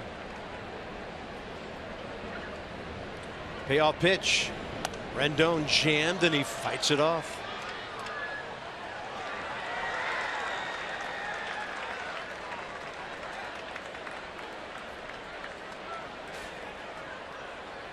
Oh yeah, the Cubs won again today. Do you even need to say it? Collision course working here in a couple days. No kidding. They're 19-6. The Nats could be 19-7. 2 trains coming right at each other. Rendon out to short. Extra hop there for Escobar. Close. Anthony got down the line well. 1 out. Top 7. Inside the Numbers brought to you by Jeep as Bryce walks up. So what he's done in 62 interleague games, 302, 13 home runs. He's driven in 31. OPS, on base percentage plus slugging, outstanding.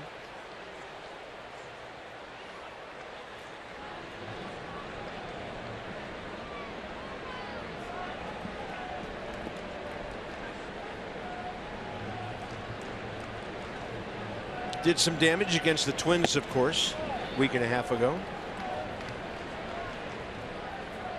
And he faces Joakim Soria for the first time.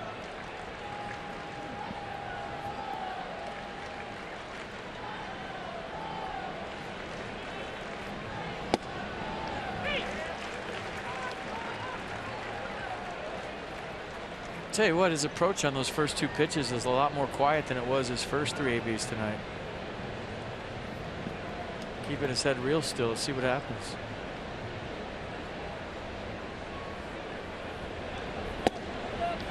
Good take on a changeup.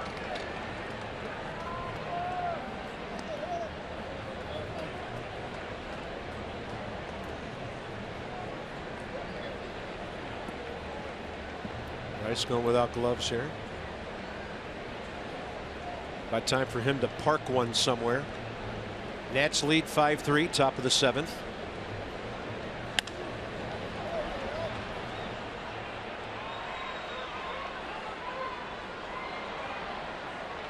Yeah, he's a lot more centered this at bat and a lot more still at the plate. That was a good hack.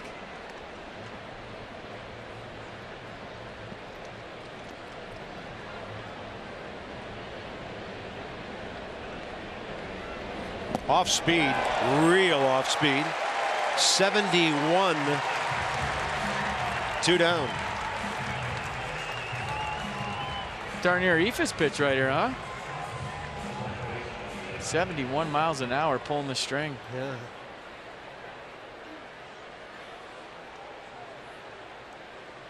Ryan Zimmerman 1 for 3.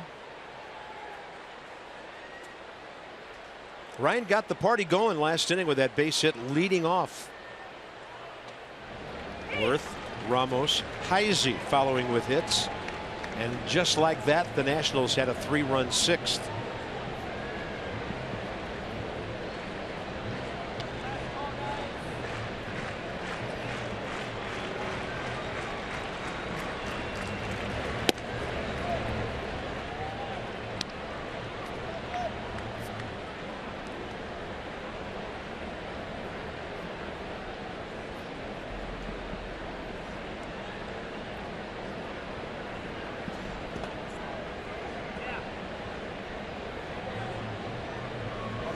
Ooh, that breaking ball was kind of hanging around the front door there.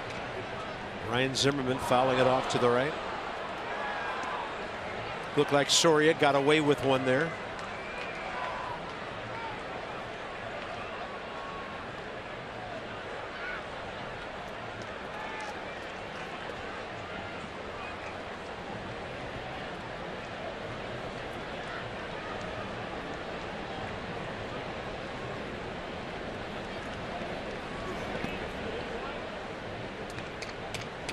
It's so weird the way this season's gone for the hitters. It's one guy starts to fall off a little, the other guy picks it up.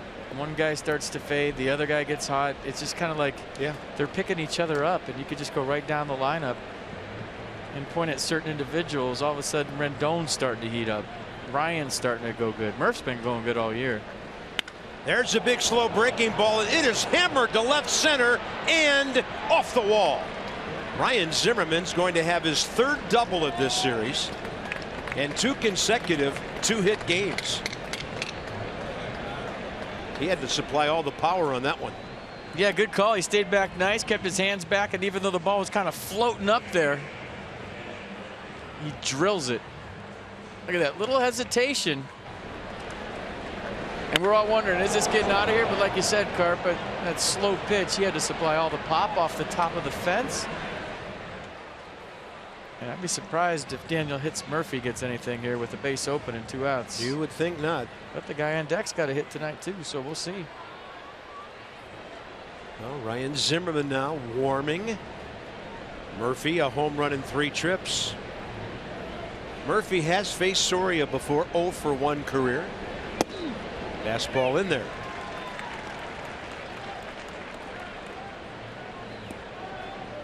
The Nats have 10 hits to Kansas City's 4. Look what this guy's doing with runners in scoring position. That's second highest in the league at 526 to Ryan Braun, who's at 545 for the Brewers.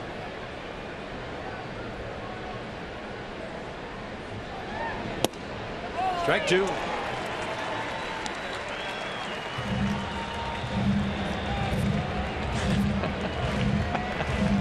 I just enjoy the dialogue, man. You sure that's not in? No. Okay. He's got to be the favorite player on TV for lobbyists to watch. He talks to him. It's a conversation. It's not accusatory. Working the system. I think we got a balk call, huh? Yeah, which sends Ryan Zimmerman to third base. Well, that may take the steam out of an off-speed pitch with 2 outs. No pause, huh? I guess, but Soria's arguing right now with Manny Gonzalez. He waved him off. Gonzalez is chirping. They're going at it. Perez went out to the mound to stop the argument. Ned Yost can't figure it out because, quite honestly, nobody calls that anymore. But you can't let that affect you. You have one of the better hitters in the league in the box, and you got to make a pitch right now. By the way, the Royals have 2 balks this year, both called on this pitcher, Joakim Soria. Now it's 0-2, so does he throw a breaking ball in the dirt? No. No, but he's going to come set. He'd better.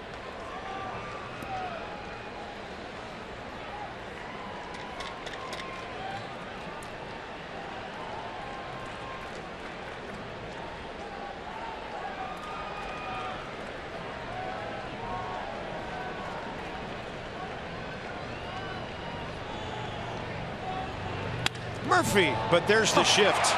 Escobar right up the middle on the ball that was crushed. Zimmerman a double. The Nats have left 6. They are swinging it tonight.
Copyrighted telecast is presented by authority of the Washington Nationals and may not be reproduced or retransmitted in any form.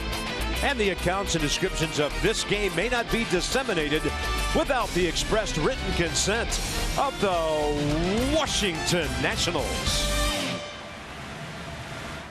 To the bottom of the 7th, where the Tanner Roark story continues. He's retired 6 straight, 10 of the last 11. And here's Salvador Perez to lead it off.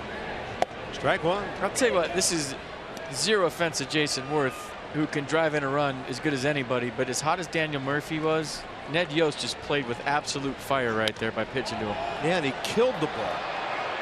This will be by the dugout and not reachable for Anthony Rendon, with his buddy Gio there to help him out. And that's just playing the percentages, going with right on right. That's not offending anybody. You have a left-hander versus a right-hander. You have a right-hander on deck. Almost cost him a run. Almost cost him a run. The shift came in handy. Great line for Roark again. Coming off a 10-pitch, 7-strike 6th inning. So the Royals have 1 hit since their 3rd inning rally, and he has Perez 0-2.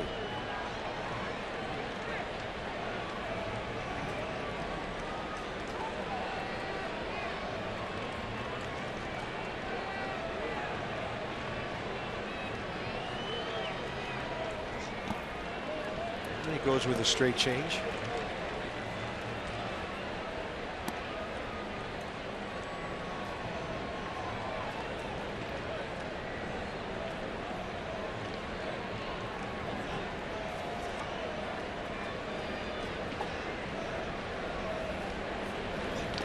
Big curveball.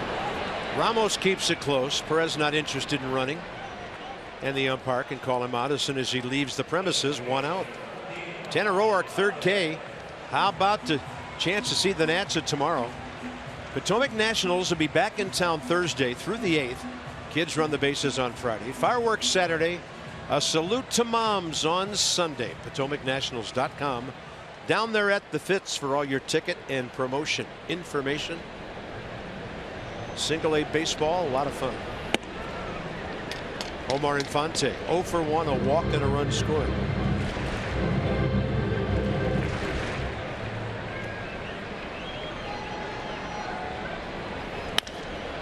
One hopper. Rendon right there. 8 in a row for Roark. Next up, Christian Colon.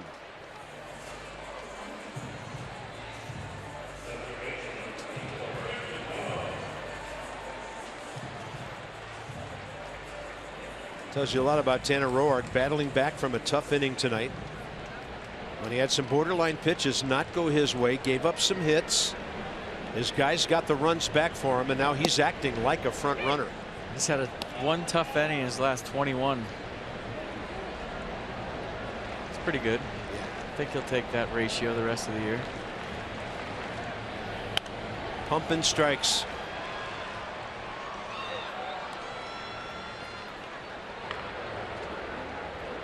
All right. Kelvin Herrera. Dylan G, the former Met, who the Nats used to see a lot.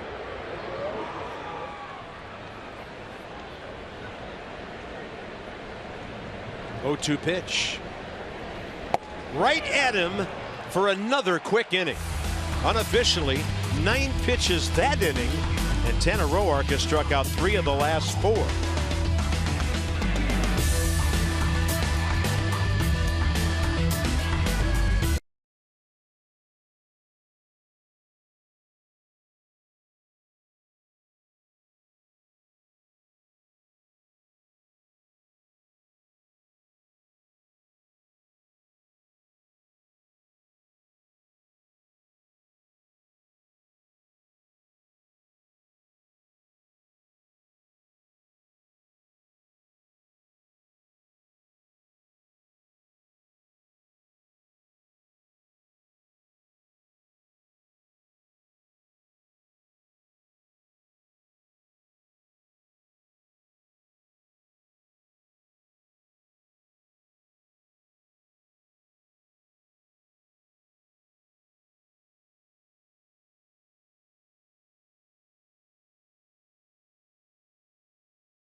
We promised you earlier in this ball game, it's Miller time, brought to you by Miller Lite. Wilson Ramos, welcome back, Buffalo. The big double in the 6th inning. That would score Ryan Zimmerman, who went to third on a nice piece of hitting by Jason Worth with 2 strikes. And then Danny Espinosa with 2 strikes, sticking his nose in there and hitting a RBI ground out to second base. And then Chris triples Heisey off the top of the wall in center. So a 3-run 6, 5-3. That's where we're at. Tanner Roark is dealing.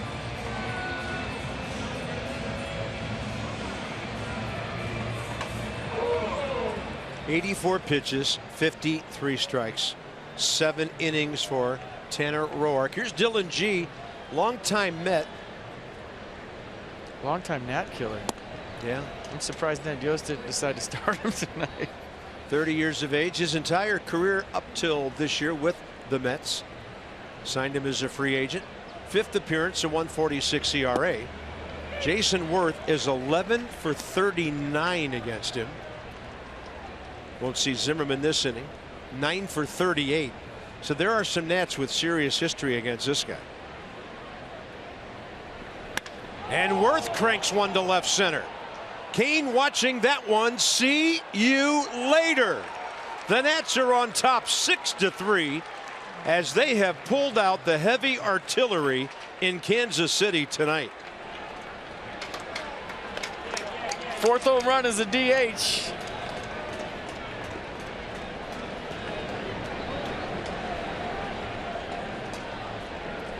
Jason Worth has told me that at the end of his career, he wants to DH in the American League. And after seeing him here tonight with a single and a home run, maybe some American League teams he'll take note for a couple years from now when he's a free agent. 37 homers, 101 RBIs in interleague play. He might play a long, long time. That ball was killed. Here's Wilson Ramos. That was Worth's 5th of the year. The Nats are putting on a power show here. Chris Young gave up 2. And the Nationals have 32 home runs this year. That's why they pitched to Daniel Murphy. Shows you what I know. Here's Wilson Ramos. Well, different pitcher. Look at that thing. Wilson Ramos has 3 hits in a row. And the infield is trembling at second base as he rumbles in with his 2nd consecutive. And how about this, FP? Opposite field double. All 3 of his hits tonight to the other side of the field. Well, let's see Jason Worth's homer off Dylan G. Just a sinker that comes right back down the middle. Jason Worth catches it out front. Click.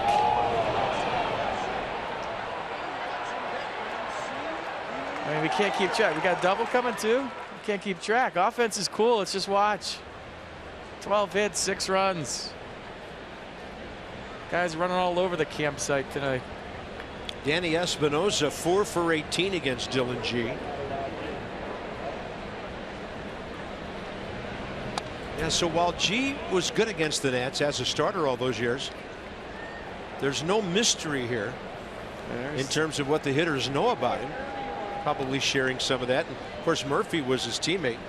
He can tell guys all they want to know. This team's pretty good, Carp. Said Captain Obvious. Might be the line of the night. I mean, what else can you say? There's nothing really to break down. They're good. They're pitching. They're catching. They're hitting. They're hitting with runners in scoring position. They're putting the ball in play with 2 strikes, which I've never seen since I've been here. Well, they have quieted down this crowd again. The bullpen, the starting rotation, the defense, the best in baseball. What else is there? I know it's early and you don't want to get too carried away, but this team's real good.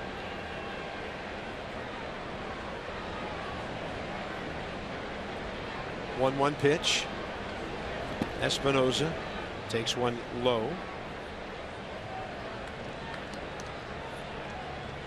It's not even touching on the manager and the vibe around here. It's just having the Nats for 7 extra base hits out of their 12 tonight. Espinosa 1 for 3 RBI ground ball. That was the go-ahead RBI, not to be forgotten in that rally. That's a busted bat. Easy for Colon for the first out.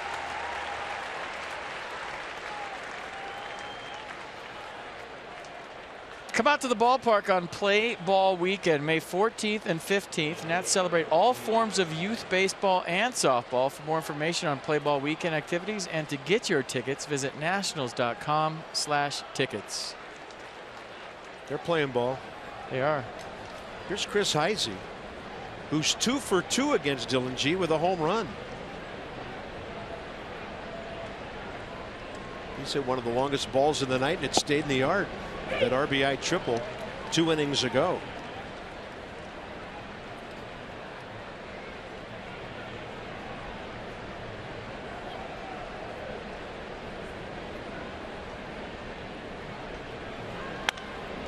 Launches that one foul.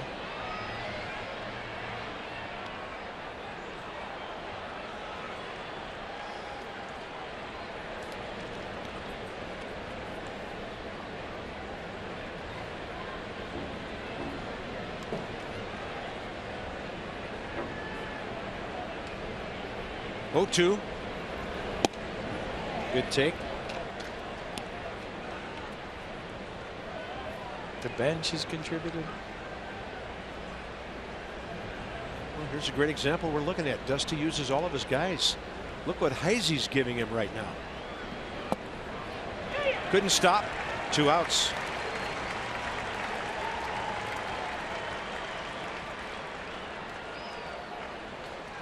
Tex Masson's word of the day: find to 29292 for your chance to win a Nats prize pack from Masson. That's find your ball to 29292. Brought to you by Cox New Contour. Get the right stuff right now. Find. Michael A. Taylor 1 for 4 against Dylan G with a couple of walks and a couple of RBIs. Leveled off and fouled one off to the right. They can't dumb down the word of the day anymore for us. I mean, tomorrow it's going to be the. Make a word so they can't screw around with it for 3 innings. The.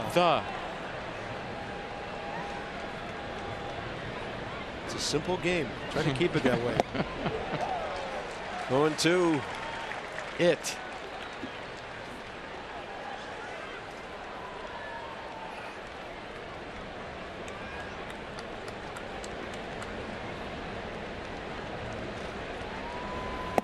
Taylor lays off that high heater. So tantalizing. And let's see if he deals with a breaking ball low and away now. 1 for 7 with a walk in the series. A steal, a run. And this one to the right side. To his left, Omar Infante. But the Nats make some more noise in the top of the 8th as Jason Worth leads off. Like in the DH, full extension, high, long, gone. 6-3 Washington.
Your moment at visitannapolis.org. By Navy Federal Credit Union, proudly serving the armed forces and their families for over 80 years, federally insured by NCUA. By Night Point Systems, they offer the technology you need when you need it. And by the DC Lottery Racing President's Scratcher. Play all 4 DC Lottery. Lots of people win. That shot you saw was Union Station in the Crown Center area of Kansas City, just south of downtown, and that's where they had the big celebration at the end of the parade last year. Hundreds of thousands of fans into the streets of KC.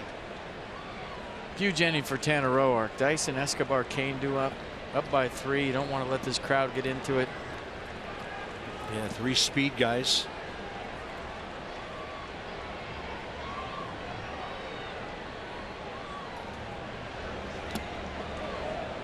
Foul tip on the off speed. Tanner Roark, 9 batters in a row retired. 13 of the last 14.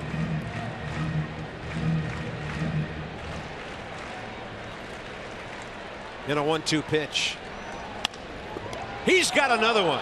Good athlete. Good play. 1 out. If that gets by him, it's a hit. With Dyson's speed and Murphy going up the middle, throwing across his body, that's a base hit. It's a great play by Tanner Roark. Get the first out here in the 8th. Watch behind him. There's nobody there. And if Murphy gets this, he's going away from Dyson. Dyson, one of the fastest runners in the league. If that hops a couple more times and Murphy's fielding it going up, look where Murphy's playing. It's a base hit if it gets by Roark. Nice play.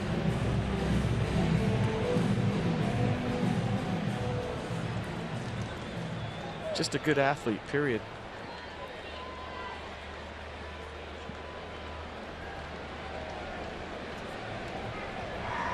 Here's Escobar. Curveball, yes, at the knees. Felipe Rivero for the Nats.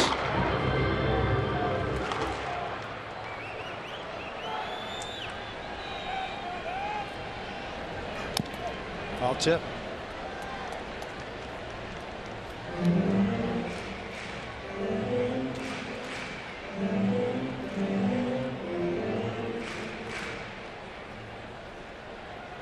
He's had 90 pitches with 1 out in the 8th inning. Deep breath. 0-2.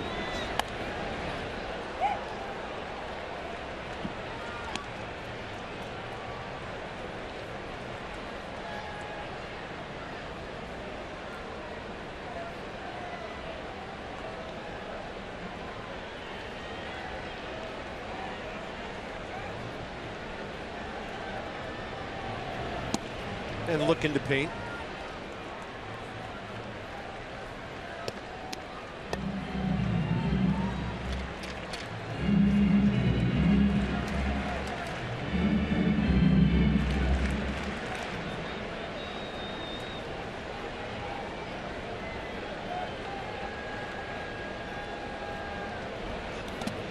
Bounces that one.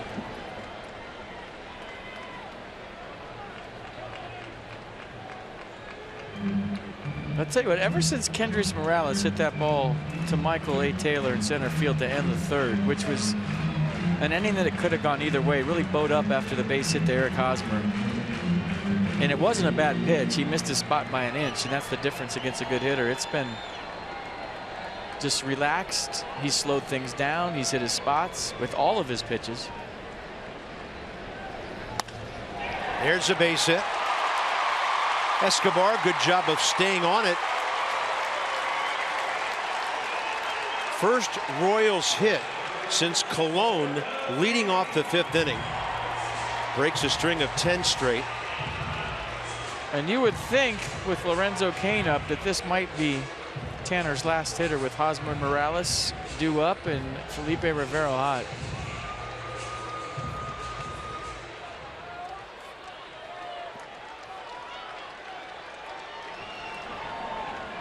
Cain tonight. Rough night, double play ball, strikeout, comebacker. Roark goes first pitch heater, misses low. Yeah, we know who Felipe Rivero is warming up for. Tanner gets an out. Hosmer can't be the tying run. But if he gets aboard, this will get interesting.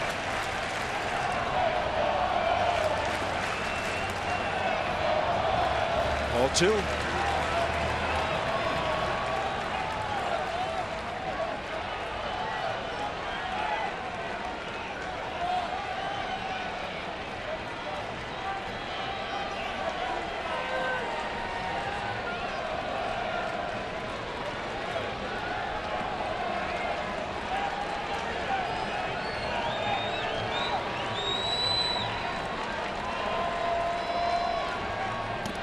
And that gets away. It's not the first time Wilson Ramos has let one slip away in this inning. And that goes to 3-0 and moves the runner. Double play now not in order. We'll see how they score it. Didn't really miss by much. It's a pass ball.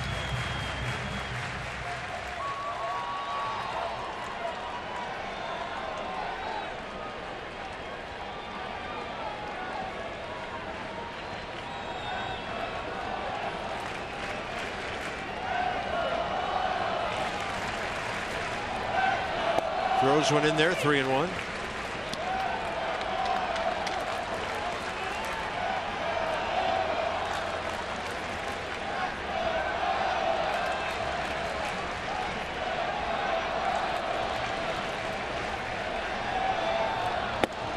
In there, 3-2. That's a good take by Lorenzo Cain. He's thinking like a leadoff hitter right now and trying to get the tie-in run to the plate.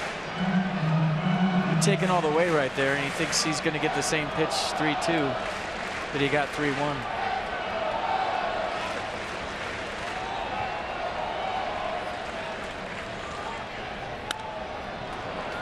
Healthy hack.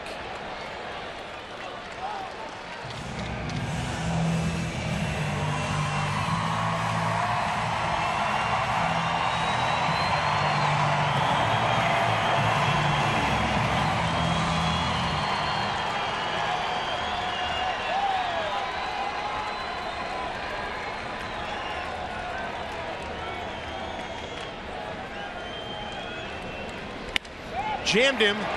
Espinosa out. That's trouble. And runners at first and third. Cain able to get it into the outfield. And that could be it for Tanner Roark on a tough break. Here comes Dusty.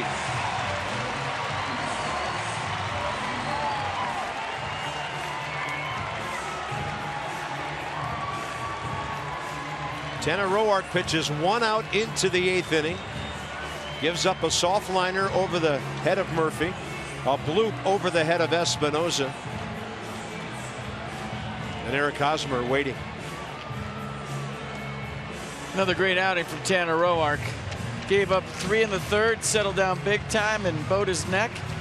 Kept his team in the ball game, and he stands to win this one.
Tonight into the bottom of the 8th inning.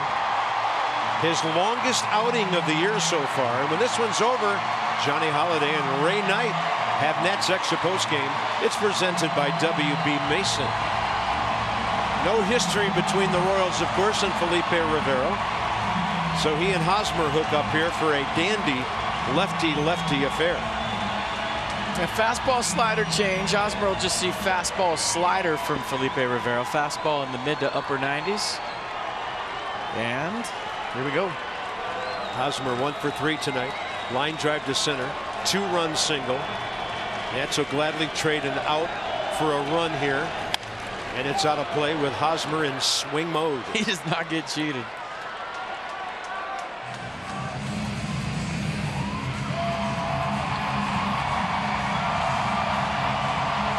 Felipe, 13 2/3, 15 strikeouts, making his 14th appearance.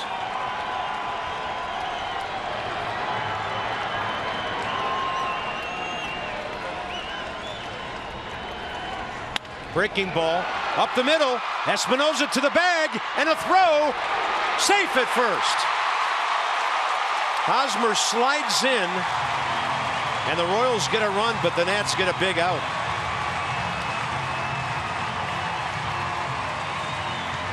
I'll tell you what, nice play by Danny Espinosa. That was a tricky little hop at the end, and he was going away from second base. So give Hosmer credit. He thought he had a knock, but the shift has been big for the Nats here tonight.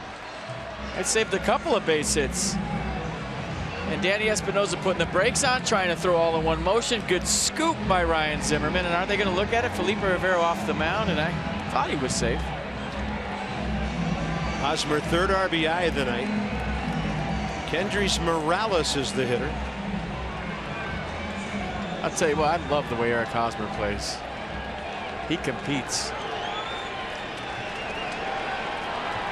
Morales 0 for 3 tonight. Runner at first, 2 outs. 6-4 ball game now. Target in.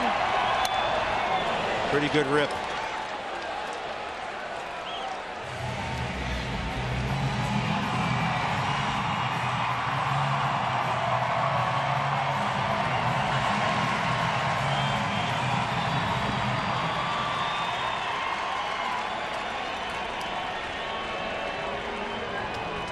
Half of his homers, half of his RBIs against left-handers inside.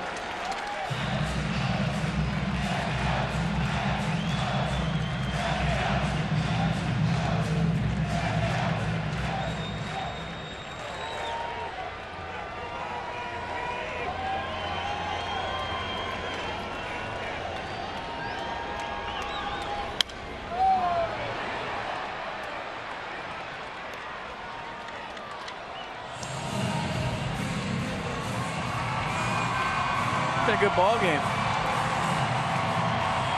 Lots of action. Good defense from the Nats, at least. And the shift has helped out big time. Remember in the second, Daniel Murphy and Danny Espinosa in different places making good plays. Yeah, Murphy robbed of a hit by their shift. 1-2 pitch and to short. Espinosa, as usual. The pitching staff bends a little but never breaks, and it's a 2-run lead into the 9th inning.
lead as we head to the 9th inning here in Kansas City. Anthony Rendon set to lead off for the Nationals. Rendon with a homer and a walk tonight.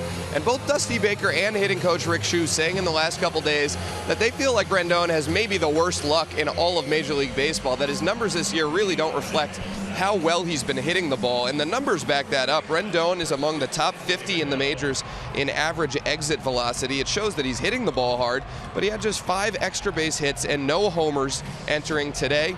Maybe with that 1 homer in his first at-bat of the night, guys, the luck will start to finally turn for Anthony Rendon. Well, it took his 101st at-bat of the season to get that home run tonight, and that's Dan with our Coons.com sideline report. Over 2 million vehicles sold and counting. Chien-Ming Wang, 4-3 with the Nats in 11, 2-3 in the year 2012.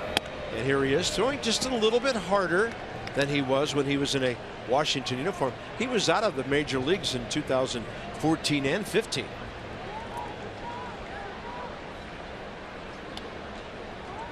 Rendon faces him first time.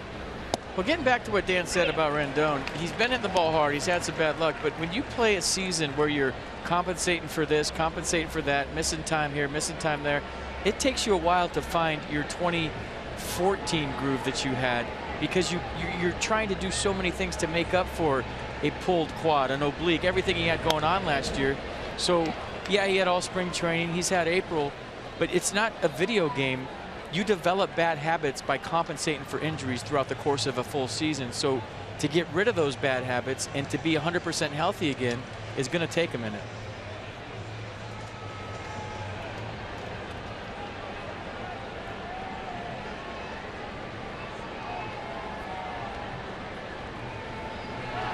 Rendon on the pitch, diving down and in. That's Chien-Ming Wang's forte, that hard sinker.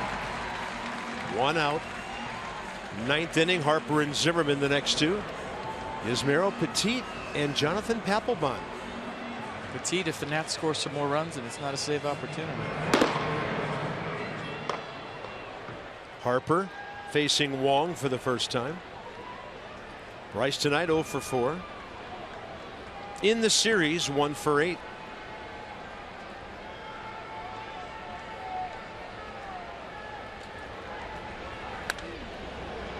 Wang with that patented long, slow start to his windup.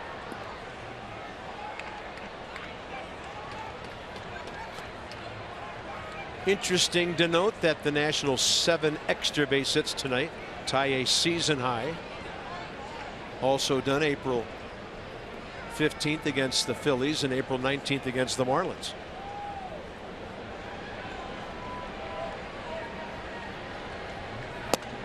That ball fading down and away from Bryce.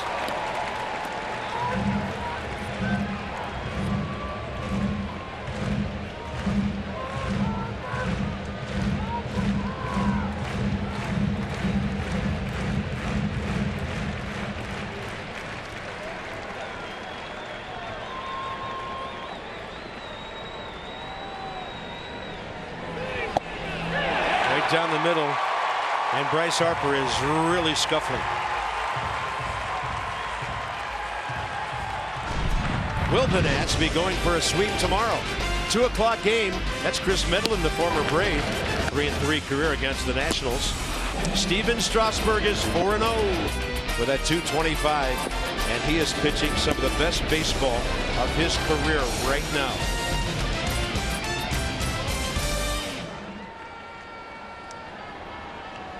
And as always, Nats Extra, 30 minutes before we join you from the booth.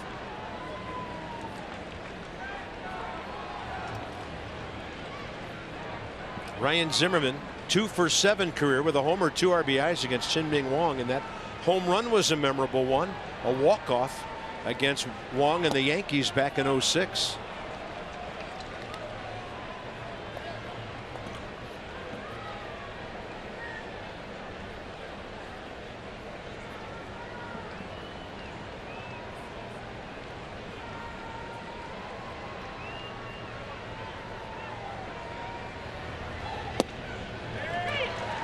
Ball's darting all over the place.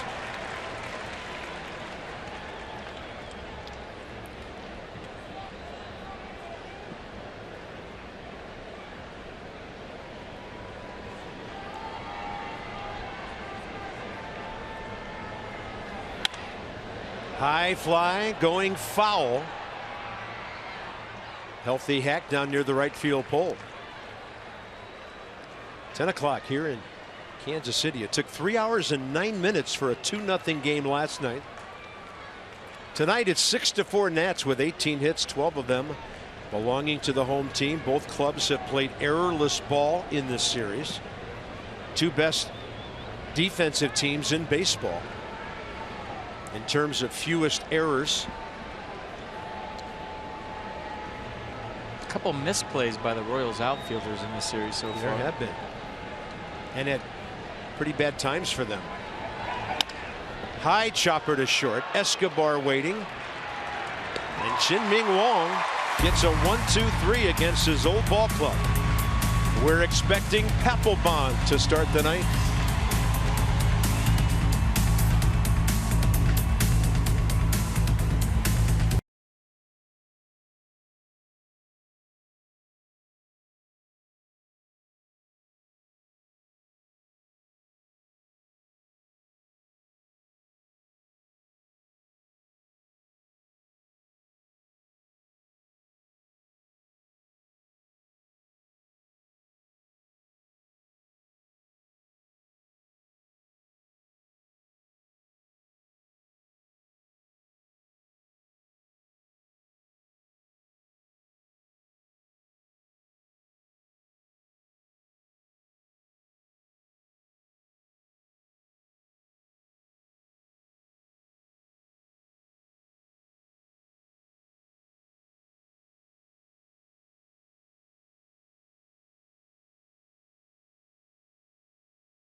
Jonathan Papelbon looking for number 10 here.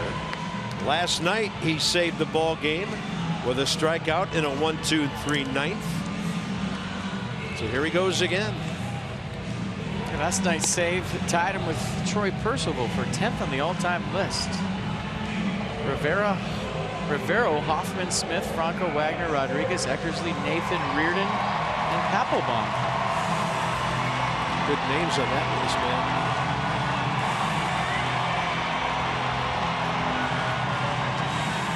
Papelbon 17 pitches, 12 strikes last night. But as we noted in St. Louis, the Nats didn't have to use him with a couple of 6-1 wins over there.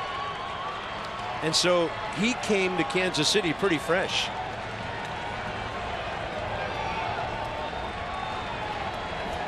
Alex Gordon. Fly ball to center against Jonathan last night for the first out of the ninth. So Gordon career 1 for 4 against him. And that evens the count. I think the Royals will be taking a strike until the tying run comes to the plate.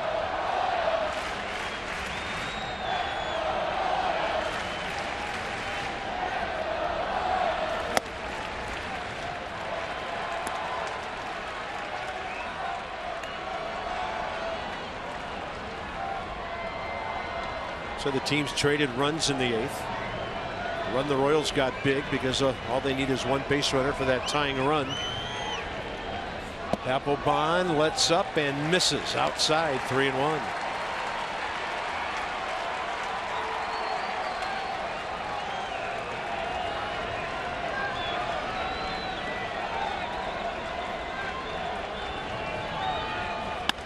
Check swing. Rendon can't get it. That's a base hit. The Nats were so far up the middle with the shortstop. Unreachable. And Gordon got pretty good wood on it, making it impossible for Rendon to cut it off. Well, the shift has worked all night, so it's hard to get mad at this. An excuse me swing by Alex Gordon. Perfectly placed. And now the tie and run to the plate in the form of Salvador Perez. Yeah, just like that. Last night, Perez against Papelbon, fly ball to center. 0 for 2 career. That gets this ballpark standing. Good slider. Yeah, he thought that was a fastball until it was too late.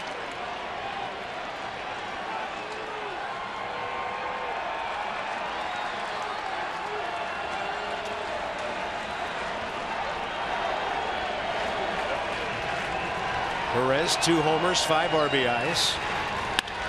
Base hit. Now the tying runs on base all the way to third. Gordon. Good play by Heisey to keep Perez at first.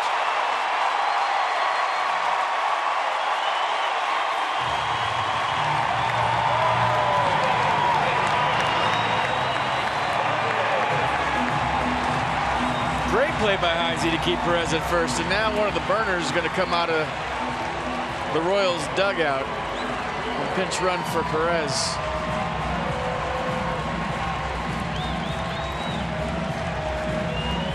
It's number 0, Terrence Gore. He can fly.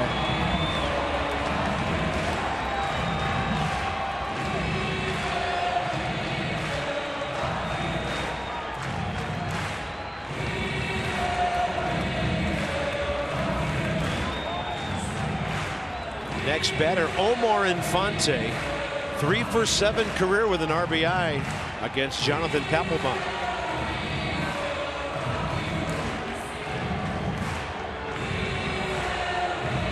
A long talk between Ramos and Papelbon deciding what to throw here.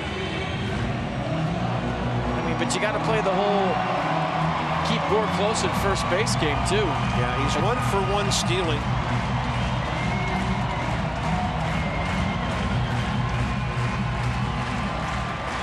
Infante a walk. A liner to short and a bouncer to third. Nats play straight up on the infield. Throwing over to first right here. That's what that thumb sign was.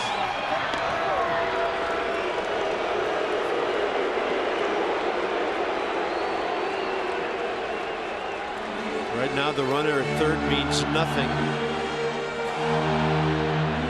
Nobody out. And they want to get Gore to second to avoid the double play.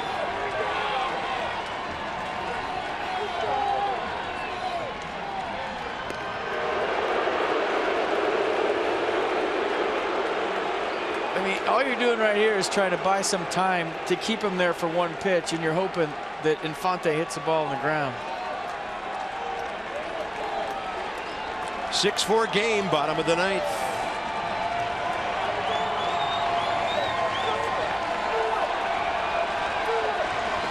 Three in a row.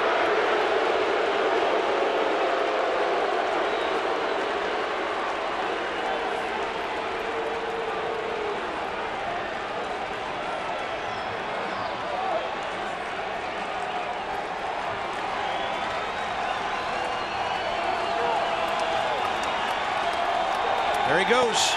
Throw to second. He is safe. The ball came loose, I believe. Ramos put the throw right on the bag, and Gore steals it. Did you see Jim Reynolds? He was locked and loaded to call him out at second base. He was looking for the baseball, and Ramos just drops the throw right in where it's supposed to be, but a late tough slide by Gore was the difference. And Gore actually picked up the ball. Did you see that? I think he would have been safe either way. It looked a lot closer in real speed. Yeah, his foot got in there. Man, he can fly. Here's the baseball. Murphy trying to pick it up to make sure he stayed on the bag, but he grabbed it first. The pitch was a strike, and now it's 0-2 to Infante with a really big Papelbon curveball.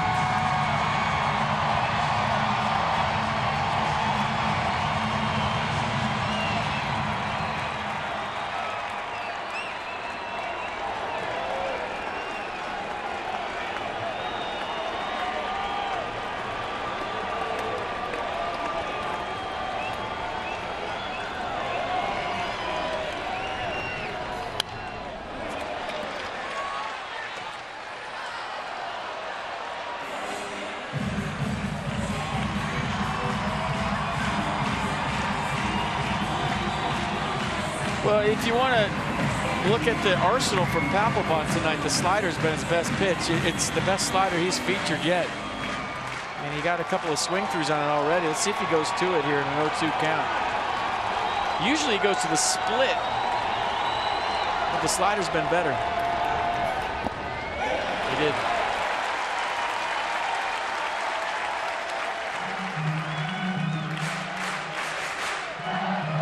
Nats led early. Royals went up 3-1. Washington made it 3-2. Then 5-3. Then 6-3. And the Royals got that run last inning that got them to this point.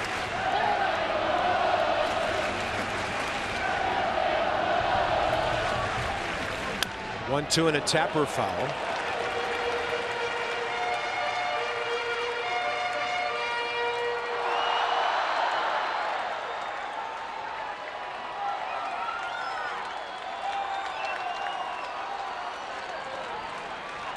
Ideally, the Nats would love an out where the runner at second doesn't advance.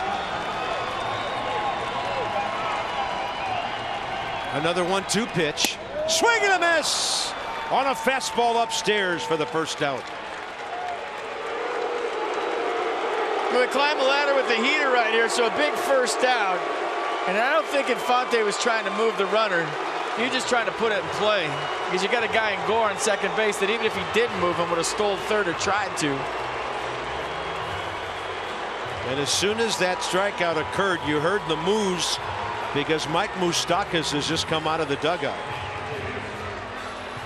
He of the legendary status around here that 2 years ago during that play-in game, the wild card game, when they were getting hammered by Oakland, he was a guy who ran up and down the dugout and said, "We are not going to lose this game in our ballpark." They came back and won. They went to the World Series, came up short, but he is so popular here. Moustakas against Papelbon, 0-for-1 career.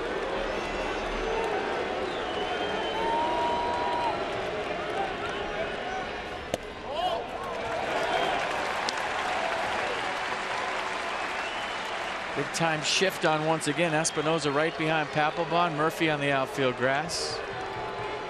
Big strong guy, 7 homers, 11 RBIs. Just want an out right here. Sac fly's fine. Ground out's fine.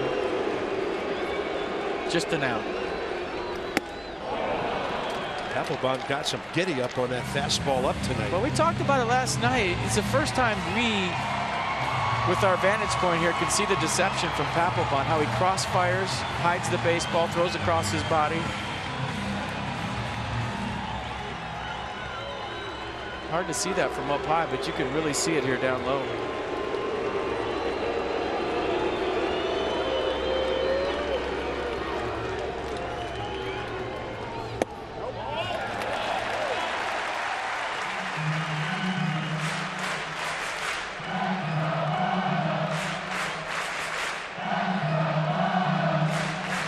Drama.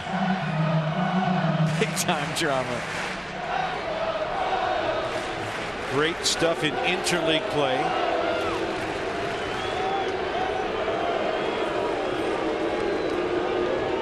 And a 2-1. Swinging a foul tip. They are just not catching up. Yeah, this is playing a little harder in 93. At least it appears that.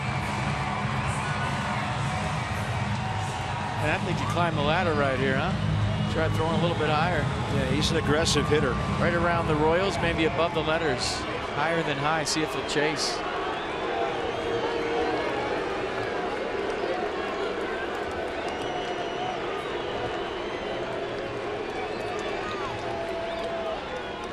Papelbon wants to chat with Ramos.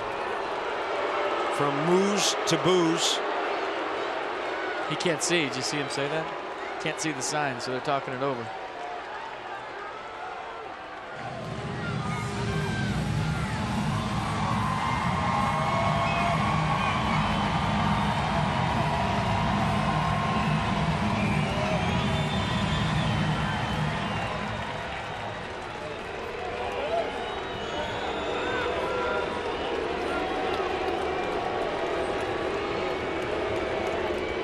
Two-two pitch.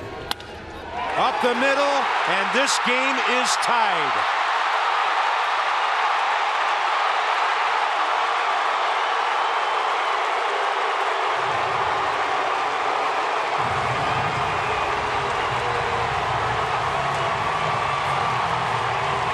Sped him up with the changeup. He blew 2 fastballs by him at the top of the zone. He was having trouble getting to the heater, and for whatever reason, they decided on the change. Maybe not. They didn't want to throw 3 fastballs in a row to a good fastball hitter. But the changeup on 86 ties the game. Good at bats. Hosmer fired up. Moustakas fired up. And so is the crowd. First time we've heard them in a couple of days, and they're loud. Papelbon's second blown save of the year. A win taken away from Tanner Roark.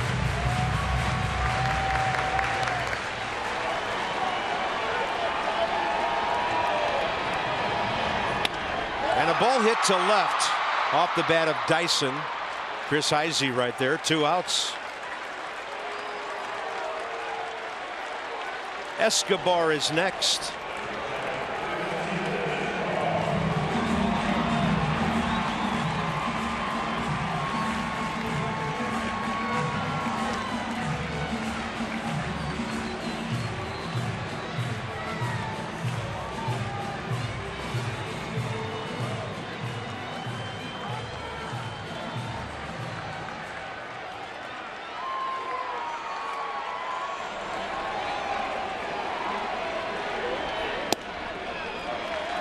Curveball outside.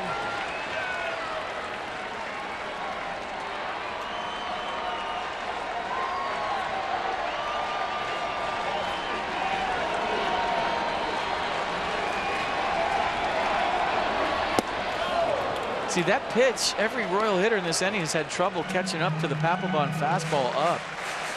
And it must be a tease where it's at, right in their eyes where they're chasing it. But Perez had trouble with it up there, and Fonte struck out on it, and it looked like Moustakas was having trouble too. And there's a breaking ball hit out to left center, and the winning run is at third base. 4 hits in the inning.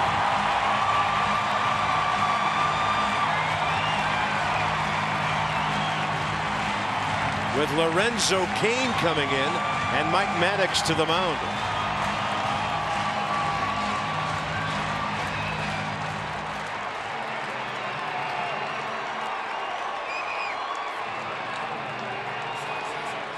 Yeah, the fastball really hasn't been the problem for Papelbon tonight. They're hitting the off speed.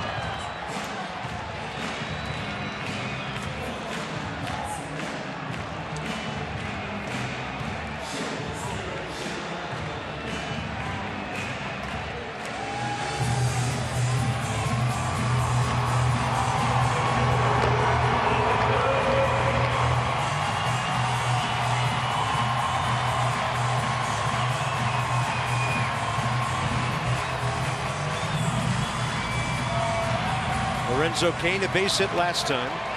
1 for 4 tonight. 2 for 8 in the series. And Cain against Papelbon, first career at bat. Well, they're going to let Escobar go to second base right here. His run doesn't mean a thing. If you're Wilson Ramos, you got to block everything in the dirt. It's a foul tip. Another fastball late.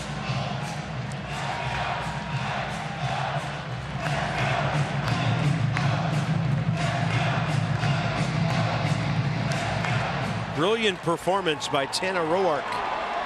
Will go unrewarded. Now the Nats have to get this to the 10th. Late on the fastball.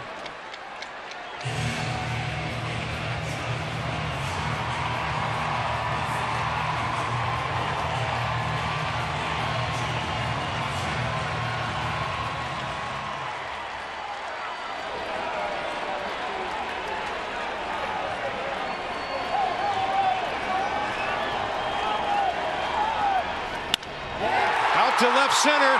Taylor can't get there. Game over.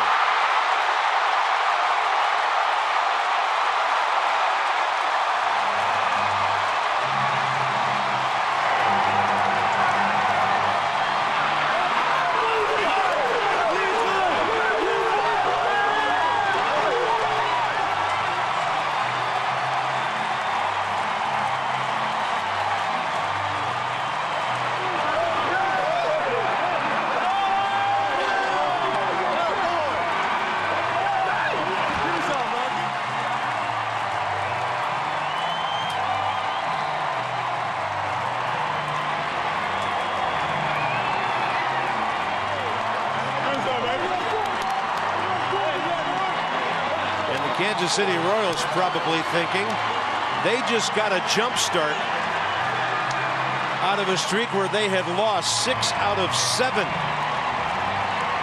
hits in the inning. Give them credit, they're grinding all night. They stayed in this ball game and they found a way to win it, and that's what champions do. The fastball to Lorenzo Cain, perfectly placed. Good effort by Michael Taylor, but that's guys that have done a lot of great things together, knowing they're never out of a ball game, and that's why you can't take any of them lightly. Chin-Ming Wong, first win as a Royal. Papelbon, second loss of the year, and a tough one to swallow when it looked like the Nats might be 5-0 on this road trip. Now there's a rubber game tomorrow. We'll bring it to you with Nats Extra at 1:30. Join you for the booth at 2. First pitch right after that. This has been a presentation of Massa. Stay tuned. Johnny and Ray with a tough story to tell tonight. The Royals walk off the Nats, and from Kansas City, so long for just a while.